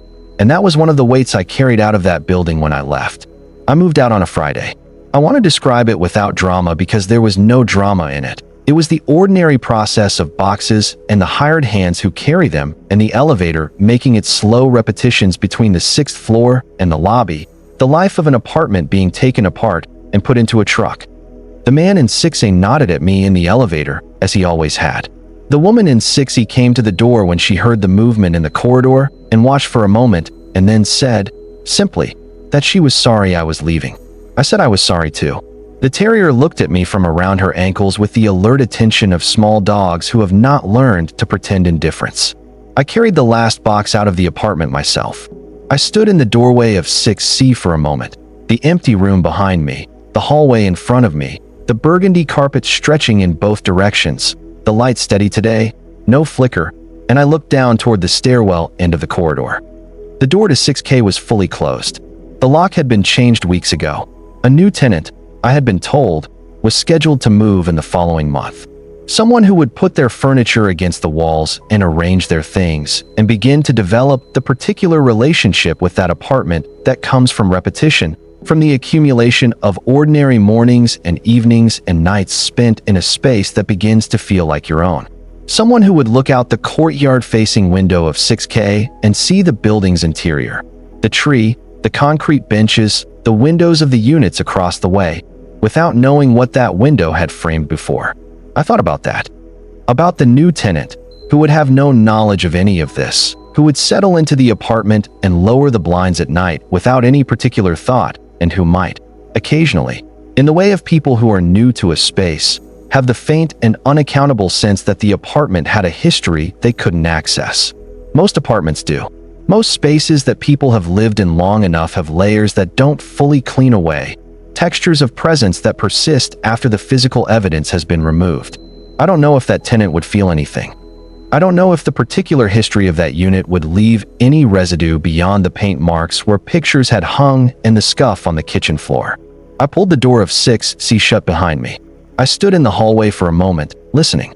The building's quiet surrounded me. That particular insulated quiet that had been the thing I came looking for 14 months ago. It sounded the same. It was the same quality of silence. And it meant something completely different than it had on the day I moved in. I kept the photographs. I want to address that directly because I think it is the detail that requires the most explanation and the one I am least sure how to explain. The police had the digital files, the originals, the complete archive as part of the evidence. But I had the prints, the 9, 10, that I had found and held and brought in envelopes to building managers and police stations and friends' kitchens. At the conclusion of the investigation, the detective had given me the option of retaining them or having them destroyed.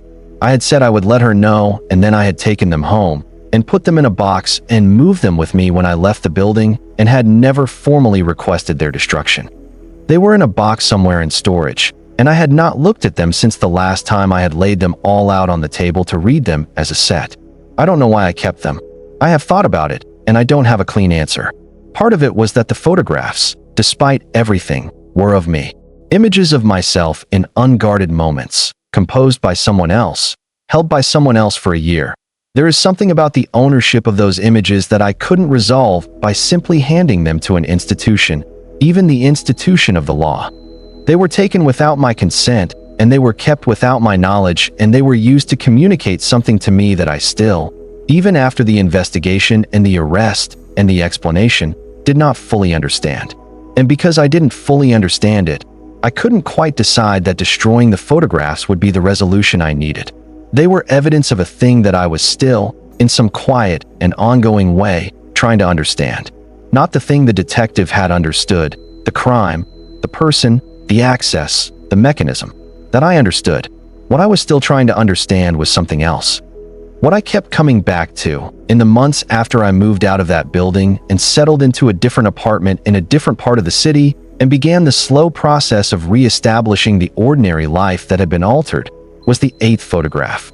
The portrait, the kitchen table, the light, the window behind me with the dark courtyard and the reflected room.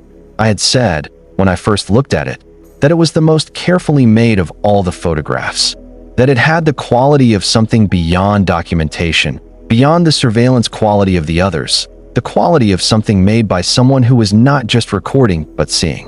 I had been afraid of that quality. I had been right to be afraid of it, but I could not fully let go of the observation itself, of the specific thing I had noticed when I looked at it, that the person in that photograph, me, on a Tuesday or Wednesday night in a kitchen I had lived in for over a year, looked more fully like myself than any photograph I had consciously posed for.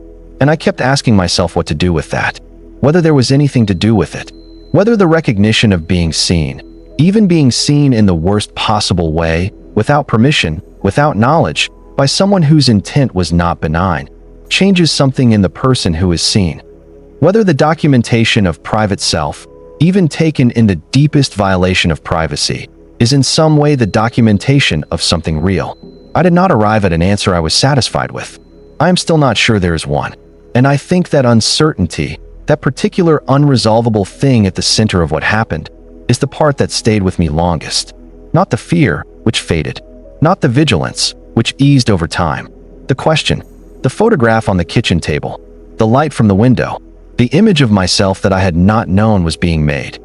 The apartment I moved to was on the 3rd floor of a smaller building, 12 units, for per floor, a building with an exterior entrance and no interior courtyard. Every window faced either the street or the narrow alley behind the building, and the alley was not enclosed. It ran between 2 blocks and opened at both ends onto separate streets. There was no geometry in that building that allowed what the geometry of the old building had allowed. No interior enclosed space that a window could look across. No shared visual field between interior units. I chose it for these reasons, consciously and specifically, in the way that you choose things when you have recently learned that the features of a space you never thought to evaluate are the features that matter most. I chose it because the windows could only be watched from the street, from the public, from the outside world, and the outside world, whatever its other violations, does not have the particular intimacy of the inside. The landlord at the new building was a man in his 50s who showed me the apartment himself and who pointed out the locks, which were new, and the intercom system, which required a code, and the fire exits, which he was proud of in the way people are proud of things they had to fight to install. The apartment itself was smaller than 6C. The kitchen was narrower, and the bedroom window faced the alley, which meant the view was a brick wall at a close range.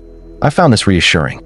I lowered the blind on the bedroom window anyway, the first night, before I had finished unpacking.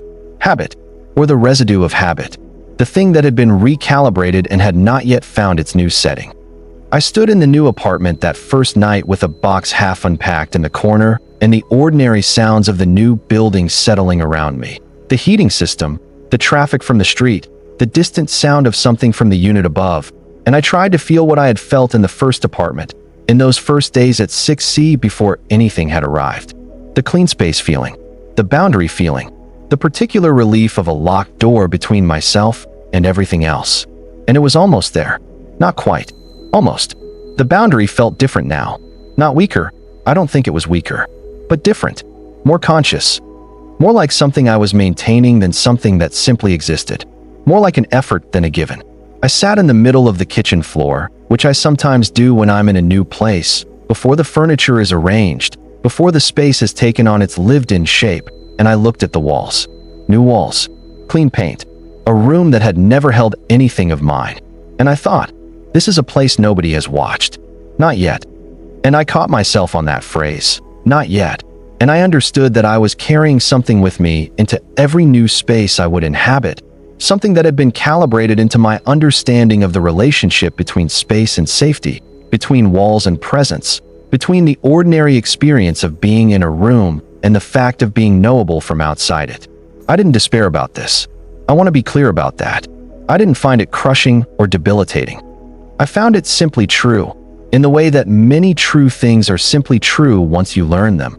Things that alter the landscape without making it unpassable, that change the quality of the ordinary without making the ordinary impossible. I finished unpacking. I made the bed. I lowered the blinds. There is something I have never said out loud about this, something I have been moving towards since the moment I described the photographs as a set, since I noticed the quality of the eighth one, since I sat in the old apartment and looked at all of them together and felt the strange, disturbing, not fully resolvable thing I felt. I will try to say it now, because this account is incomplete without it, because the question of what the photographs meant, not what they documented, not what they proved in a legal sense, not what they communicated as an act of surveillance, but what they meant, what they captured, is something I keep returning to even now. The photographs caught me being myself, not the self I offer to the world, not the self I maintain in the presence of other people, not even the self I consciously acknowledge when I am alone, but still performing for some imagined audience, still arranging my face and posture and expression for the I know is not there, but behave as though it might be. These photographs caught something else. The self that exists in the gaps between all of that. The self that surfaces in a parked car with the eyes closed, at a kitchen table in the middle of a Tuesday night, in a courtyard with a single leaning tree, looking upward with the eyes shut, not meditating, not doing anything in particular, just existing in the specific quality of a moment that doesn't require an audience. I have thought about that self, the one in the photographs, and I have thought about what it means that it took someone else's violation of my privacy to make me aware of its existence. That I had been living with that self for the entire length of my time in that building, had been carrying it around in every space I occupied, and had not known it was visible, had not known that the quality of being unobserved, truly unobserved, produced something legible in the face and body that a careful enough observer, a patient enough presence at the opposite window, could read. I think about this. I think about what it means to be seen when you don't know you are being seen, and I think about what it means to learn about that seeing after the fact, from evidence, from the evidence of yourself rendered in glossy 4x6 prints left in hallways and mailboxes and under windshield wipers. There is a kind of knowledge in that experience, terrible, unwanted, produced at enormous cost, that I didn't have before. A knowledge of what I look like when no one is watching, of what the private self looks like to an exterior eye, of the specific and unperformed quality of a person in their own company.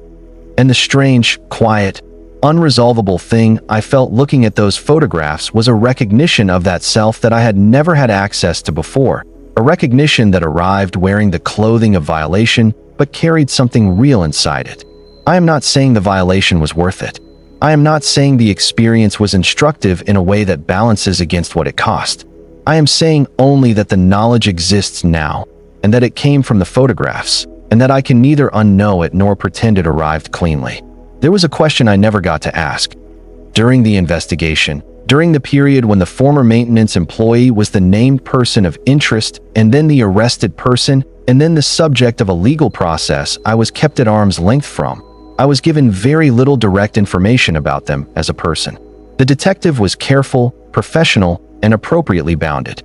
I received updates in the language of investigation, evidence, access, files, dates, not in the language of understanding. Not in the language that would have let me ask, why me?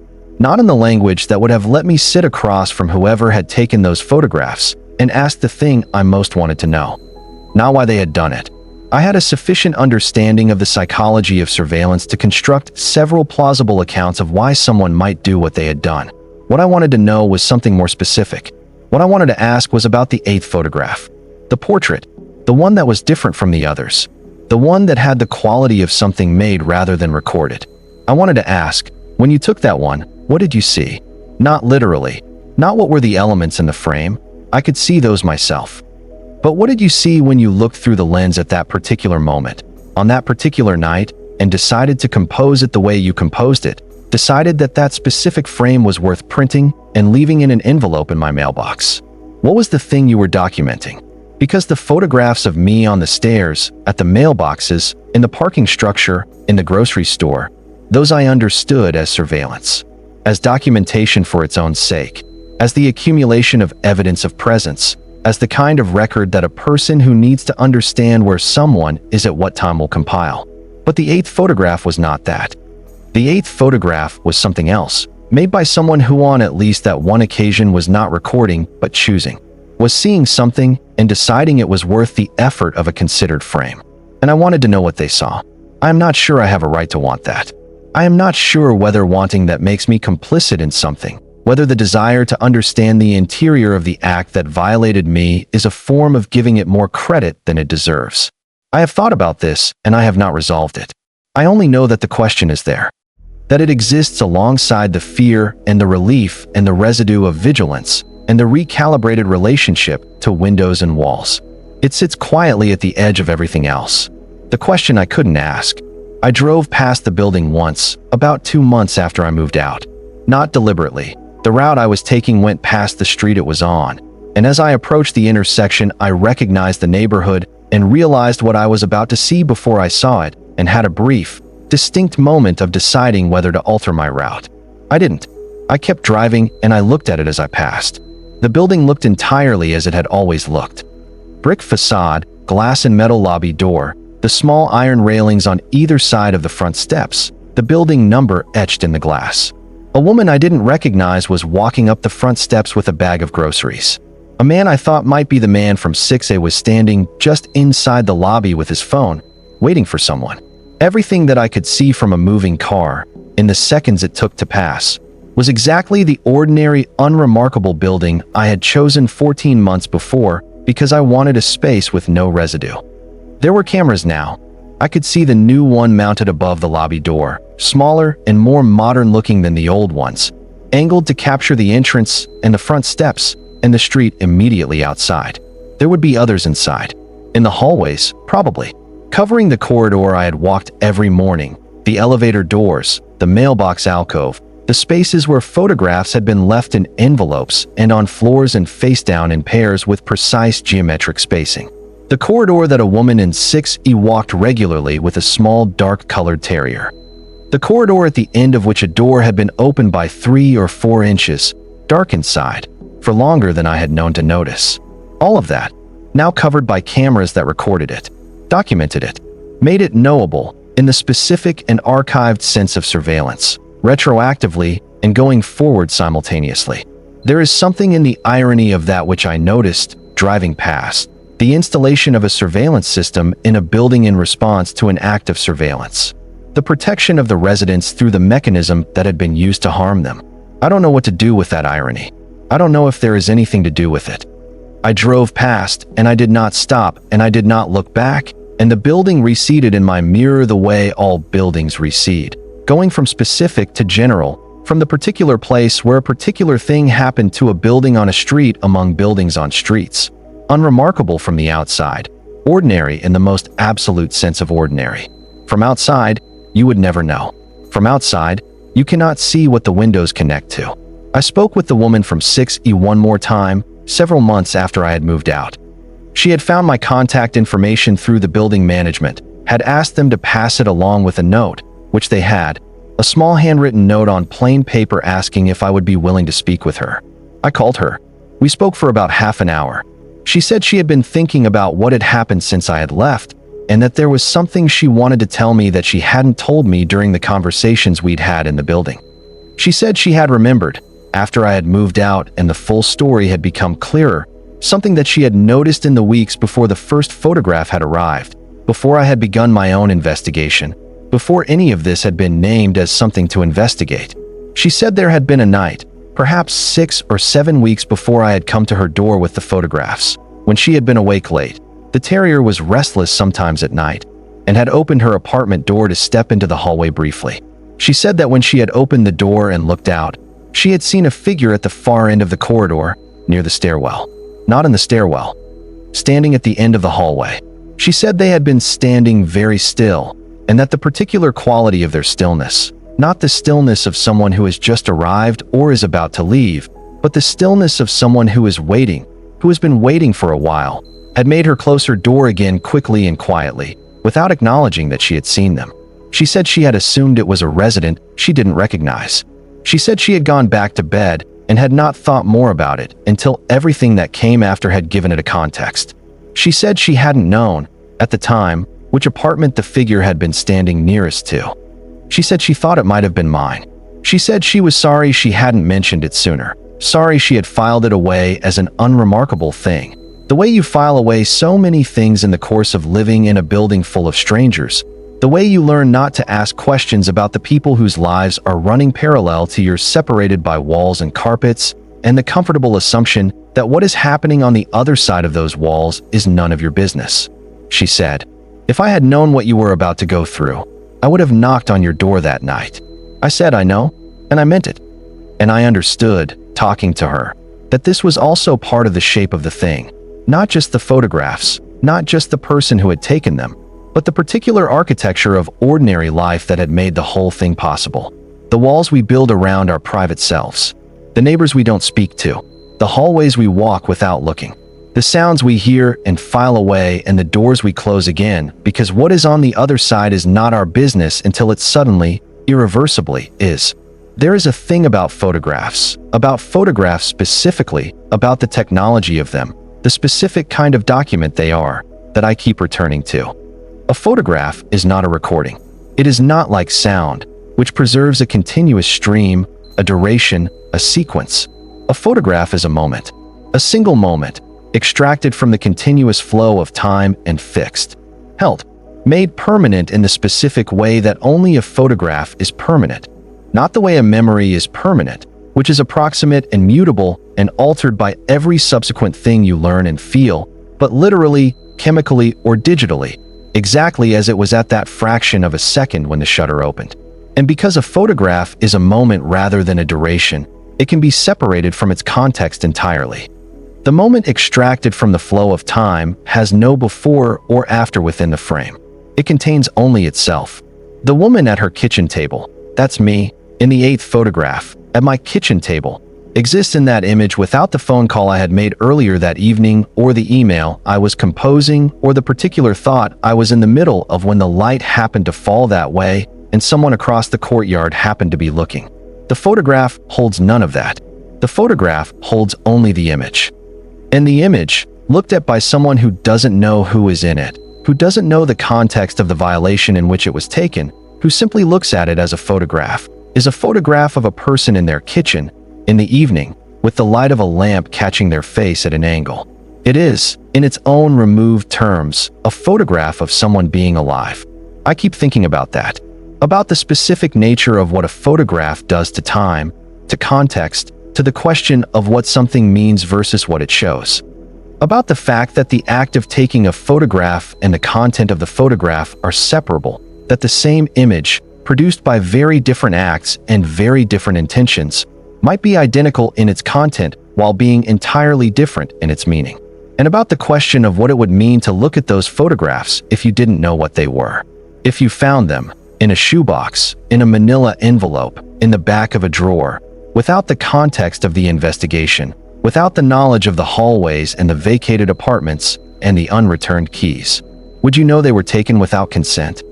Would you see, in the composition of them, in the particular quality of the unguarded expressions and the private moments, something that suggested they were not made with the knowledge of the subject? Or would they look simply like photographs, like moments, like someone being alive in their own kitchen, their own parking structure, their own courtyard, their own private life? There is a thought I have had so many times since all of this that I no longer try to suppress it. It arrives most often late at night, in the particular quiet that apartments have after midnight when the traffic has thinned and the building has settled into its deepest stillness. It is not a frightening thought. It does not arrive with fear attached to it. It arrives with something quieter, a mild and persistent unease that has over time become almost familiar, almost like company. The thought is this: the photographs I know about are not all the photographs.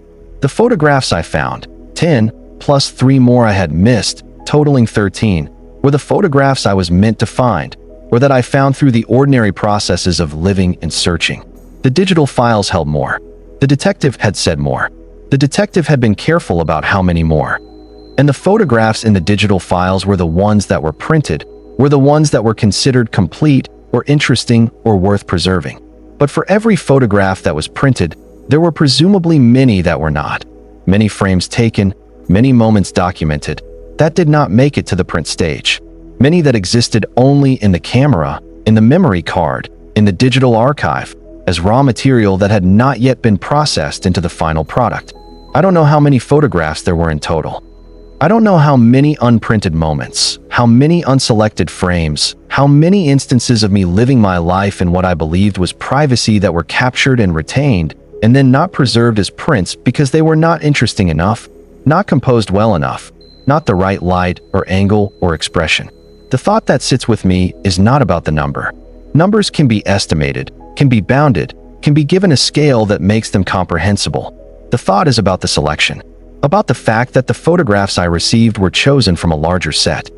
That whoever was doing this had looked at all the images they had taken, a year's worth of images, multiple subjects, multiple locations, and had selected these specific 10 to deliver to me, had curated them, had made a decision, explicit or implicit, about which moments were worth sharing, which of my private moments was interesting enough to choose. And I keep asking, what were the ones that weren't chosen?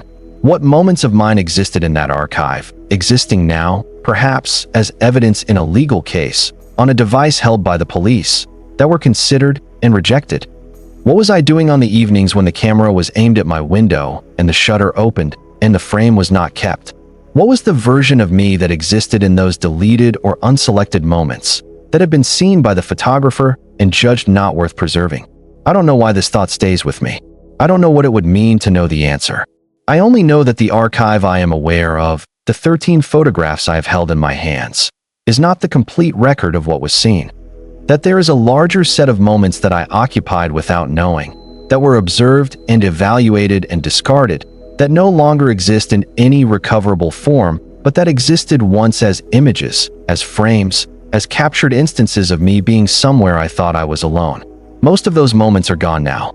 Most of what was seen of me in that year has been destroyed by the passage of time and the legal processes around the evidence, and whatever happened to the files that were not relevant to the case. Most of it is gone, but I sometimes think about it anyway. About the lost archive. About the complete collection of my unseen moments from that year. About all the versions of me and all the unlit corners of an ordinary life that were caught once on a sensor and then let go. It is a strange thing to grieve. I am not sure grief is the right word. I am not sure there is a right word for the feeling of having been comprehensively documented in your most private moments and then having most of those moments erased.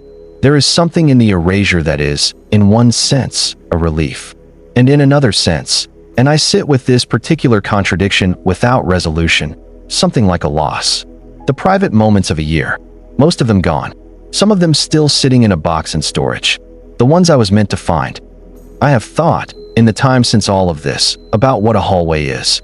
Not architecturally, not as a design feature, not as the named corridor between one space and another, but as an experience, as the experience of passing through a hallway. The way you exist differently in a hallway than in a room. In a room you settle. You arrange yourself in relation to walls and furniture and the specific parameters of a bounded space. You occupy the room. In a hallway you are always in transit. You are always between. You are going somewhere or coming from somewhere, and the hallway is the connective tissue between those somewheres, the necessary passage, the space that links the spaces that matter. And because you are always in transit in a hallway, you are never fully there. Your attention is already in the room you came from or the room you are going to. The hallway is the background. The hallway is the part of your experience that you do not notice because you have decided it does not require noticing. I lived in that building's hallway for 14 months. I walked it every morning and every evening and sometimes in the middle of the night, and I was never there. I was always between. And during all of that between time, in all of those transits through the corridor I had decided did not require my attention, someone was in it.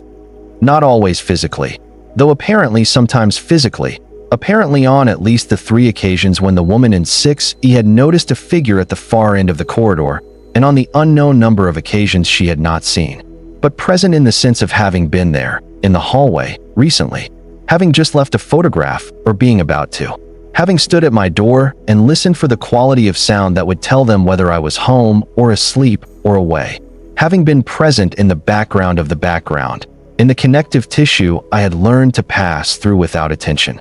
The hallway I walked every day was also, for a year, a hallway that someone else walked. For a year, the same corridor held 2 sets of footsteps, and only one of them knew the other was there. And I think about that sometimes, about the hallway as a shared space that I believed was mine, that I walked in the privacy of my own transit without any thought of the other presence that had also walked it, was walking it, would walk it again. The photographs that came to me through that hallway, through the gap under the door, through the air of the corridor, were photographs of me, yes. But they were also messages about the hallway. Messages about the fact that the hallway was not private. That the between spaces, the connective tissue of a life, the places you do not notice because you are always passing through, those places are visible. Those places can hold a presence you don't know about. Someone can be in your hallway while you are in your room, and you will not know it until they leave something behind. There is one more thing I want to describe before this account is done. Something that happened after the move, after the new apartment, after the conversations with the detective and the building manager and the woman in 6E. Something I have not told anyone because it is the kind of thing that is difficult to tell in a way that sounds like what it actually is, rather than what it sounds like. About 8 months after I had moved into the new apartment, about 8 months after the photographs had stopped and the investigation had concluded and the ordinary life had resumed to the degree that ordinary life can resume after something like this, I received something in the mail. Not to the new apartment, to an address I had used before. An address I had not given to anyone connected to the old building, not to the building manager, not to the detective, not to the investigation. An address I had used during the period before I had moved to the building on the 6th floor, a previous address, a year before the apartment, before the photographs, before any of this had begun. The something in the mail was a postcard. Plain white postcard, no image on the front, my old address written in handwriting I had not seen before. On the back, no message, no signature, no return address. One photograph, printed small on the back of the postcard in the way you can have photographs printed on cards at certain consumer services. The photograph was not of me. It was of the hallway. The 6th floor corridor of the building I had moved out of 8 months ago. Empty hallway, burgundy carpet, fluorescent lights, closed doors on both sides. The perspective was from near the elevator, the vantage point of someone who had just stepped out of the elevator and was looking down the corridor toward the stairwell end. A familiar view. The hallway I had walked every morning and every evening for 14 months. Empty. No figure. No sign of anyone. Just the hallway, lit and still and ordinary and perfectly, impeccably empty. And at the very far end, near the stairwell, near where 6K's door had been, where the burgundy carpet met the stairwell door, there was a shape. Small. Out of focus. The way something out of focus in the distance of a photograph is not quite nothing, is not quite identifiable, is not quite there and not quite not there. A shape that could be a play of the light on the stairwell door, or the particular way the fluorescent at the end of the corridor rendered a shadow, or the fold of a jacket, or a face, or nothing. A shape that I looked at for a long time without being able to decide what it was. I don't know who sent the postcard. I don't know how they had my old address. I don't know whether the shape at the end of the hallway was a person or a shadow or a trick of the camera or something I was projecting onto an empty corridor because I had spent 14 months looking at photographs and learning to find what was in them. I don't know. I kept the postcard. It is in the box with the others. I have taken it out a few times and looked at it. The empty hallway, the shape at the end, the quality of the stillness in it, the particular stillness of a space where something is about to happen or has just happened and the evidence has not yet resolved itself into a form that can be named. I keep looking at it. I have not decided what to do about it. I have not decided whether there is anything to do. There is something I know now that I did not know before any of this. Something about watching and being watched that is not the dramatic thing you might expect. Not the thing that produces a particular action or a particular fear or a particular resolution. A quieter thing. I know now that a space becomes different when someone watches it. Not physically different. The walls don't change, the light doesn't change, the carpet and the furniture and the layout are all identical before and after. But the space is different in the way that a room is different when you know someone has been in it. The presence exists retroactively, is applied to all the time that came before you knew about it, changes the texture of memory in a way that cannot be undone. The hallway where someone stood at my door is still that hallway, even now that I am not in it. The courtyard with the leaning tree is still the courtyard where I stood with my eyes closed in the low amber afternoon light, not knowing I was visible. The kitchen table where I sat at night is still that kitchen table, even in a building I no longer live in, even in a room that now belongs to whoever followed me in the tenancy rotation. All of those spaces are different now, not because of what happened in them, not because of any objective change, but because they were watched, because they were documented, because they were seen by an eye that I did not know was there, and that kept what it saw and held it and eventually let me know. I know now that being watched changes a space, and I know that knowing you were watched changes you. Not permanently, not in a way that can't be lived with. I want to be clear about that. I live with it. The ordinary life resumed. The coffee in the morning and the windows and the route to work and all the small repeating gestures of a life going on. But there is a layer over everything now, a thin and not always perceptible layer of awareness, of the space around me, of the windows, of the quality of the stillness in a hallway, of the shape at the far end of a corridor that might be nothing, that is probably nothing, that has been nothing every time I have looked carefully and waited for it to become something. It is mostly nothing. It is, almost certainly, nothing. But after what I know now, after the photographs and the locked apartment and the empty unit and the archive and the postcard with the shape at the end of the empty corridor, the mostly is doing a lot of work in that sentence. Mostly is not fully. Mostly is almost all of the nothing you need it to be. And the part that is not mostly is very small and very quiet and is just enough to keep me checking, just enough to keep me looking, just enough to make the hallway, every corridor between here and wherever I am going, something I move through with my eyes open rather than down, something I do not simply pass through without attending to, something I notice, just enough for that.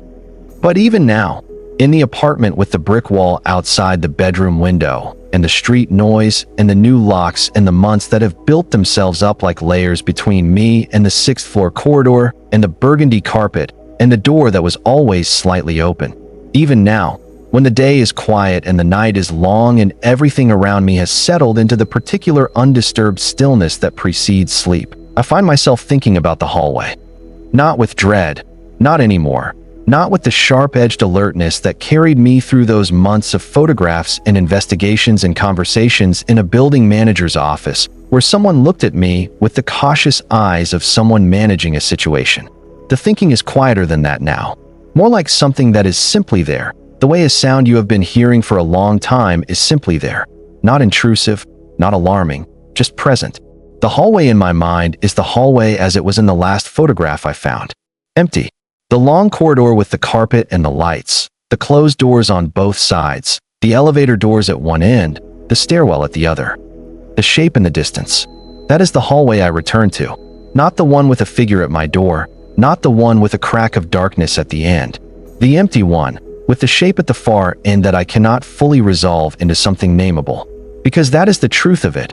Underneath all the facts and the investigation and the arrest and the new locks and the new apartment and the ordinary resumed life.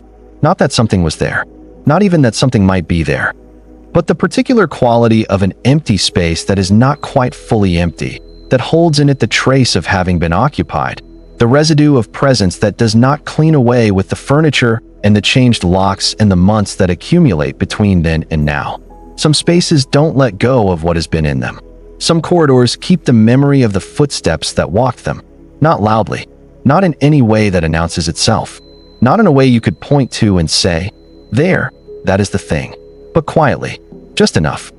The way a hallway looks when the light is right and the distance is long enough that what is at the end of it could be anything or nothing, and you are moving toward it, and you cannot yet tell which it is, and you are not sure, in the particular way of someone who has learned that the spaces between one place and another are not as empty as they seem. You are not sure whether you would rather know or not. And you keep walking, because the door is at the end, and the key is in your hand, and the day is done. And what is waiting at the end of the corridor is probably nothing, is almost certainly nothing. It's just the ordinary emptiness of an ordinary hallway in an ordinary building where ordinary people live their ordinary private lives behind their doors, unobserved, alone, in the quiet that feels, from the inside, completely safe. Until the photograph is already on the floor when you open your eyes. Until the photograph was already there. Until the moment you bend down and pick it up and turn it over and look at yourself, looking back.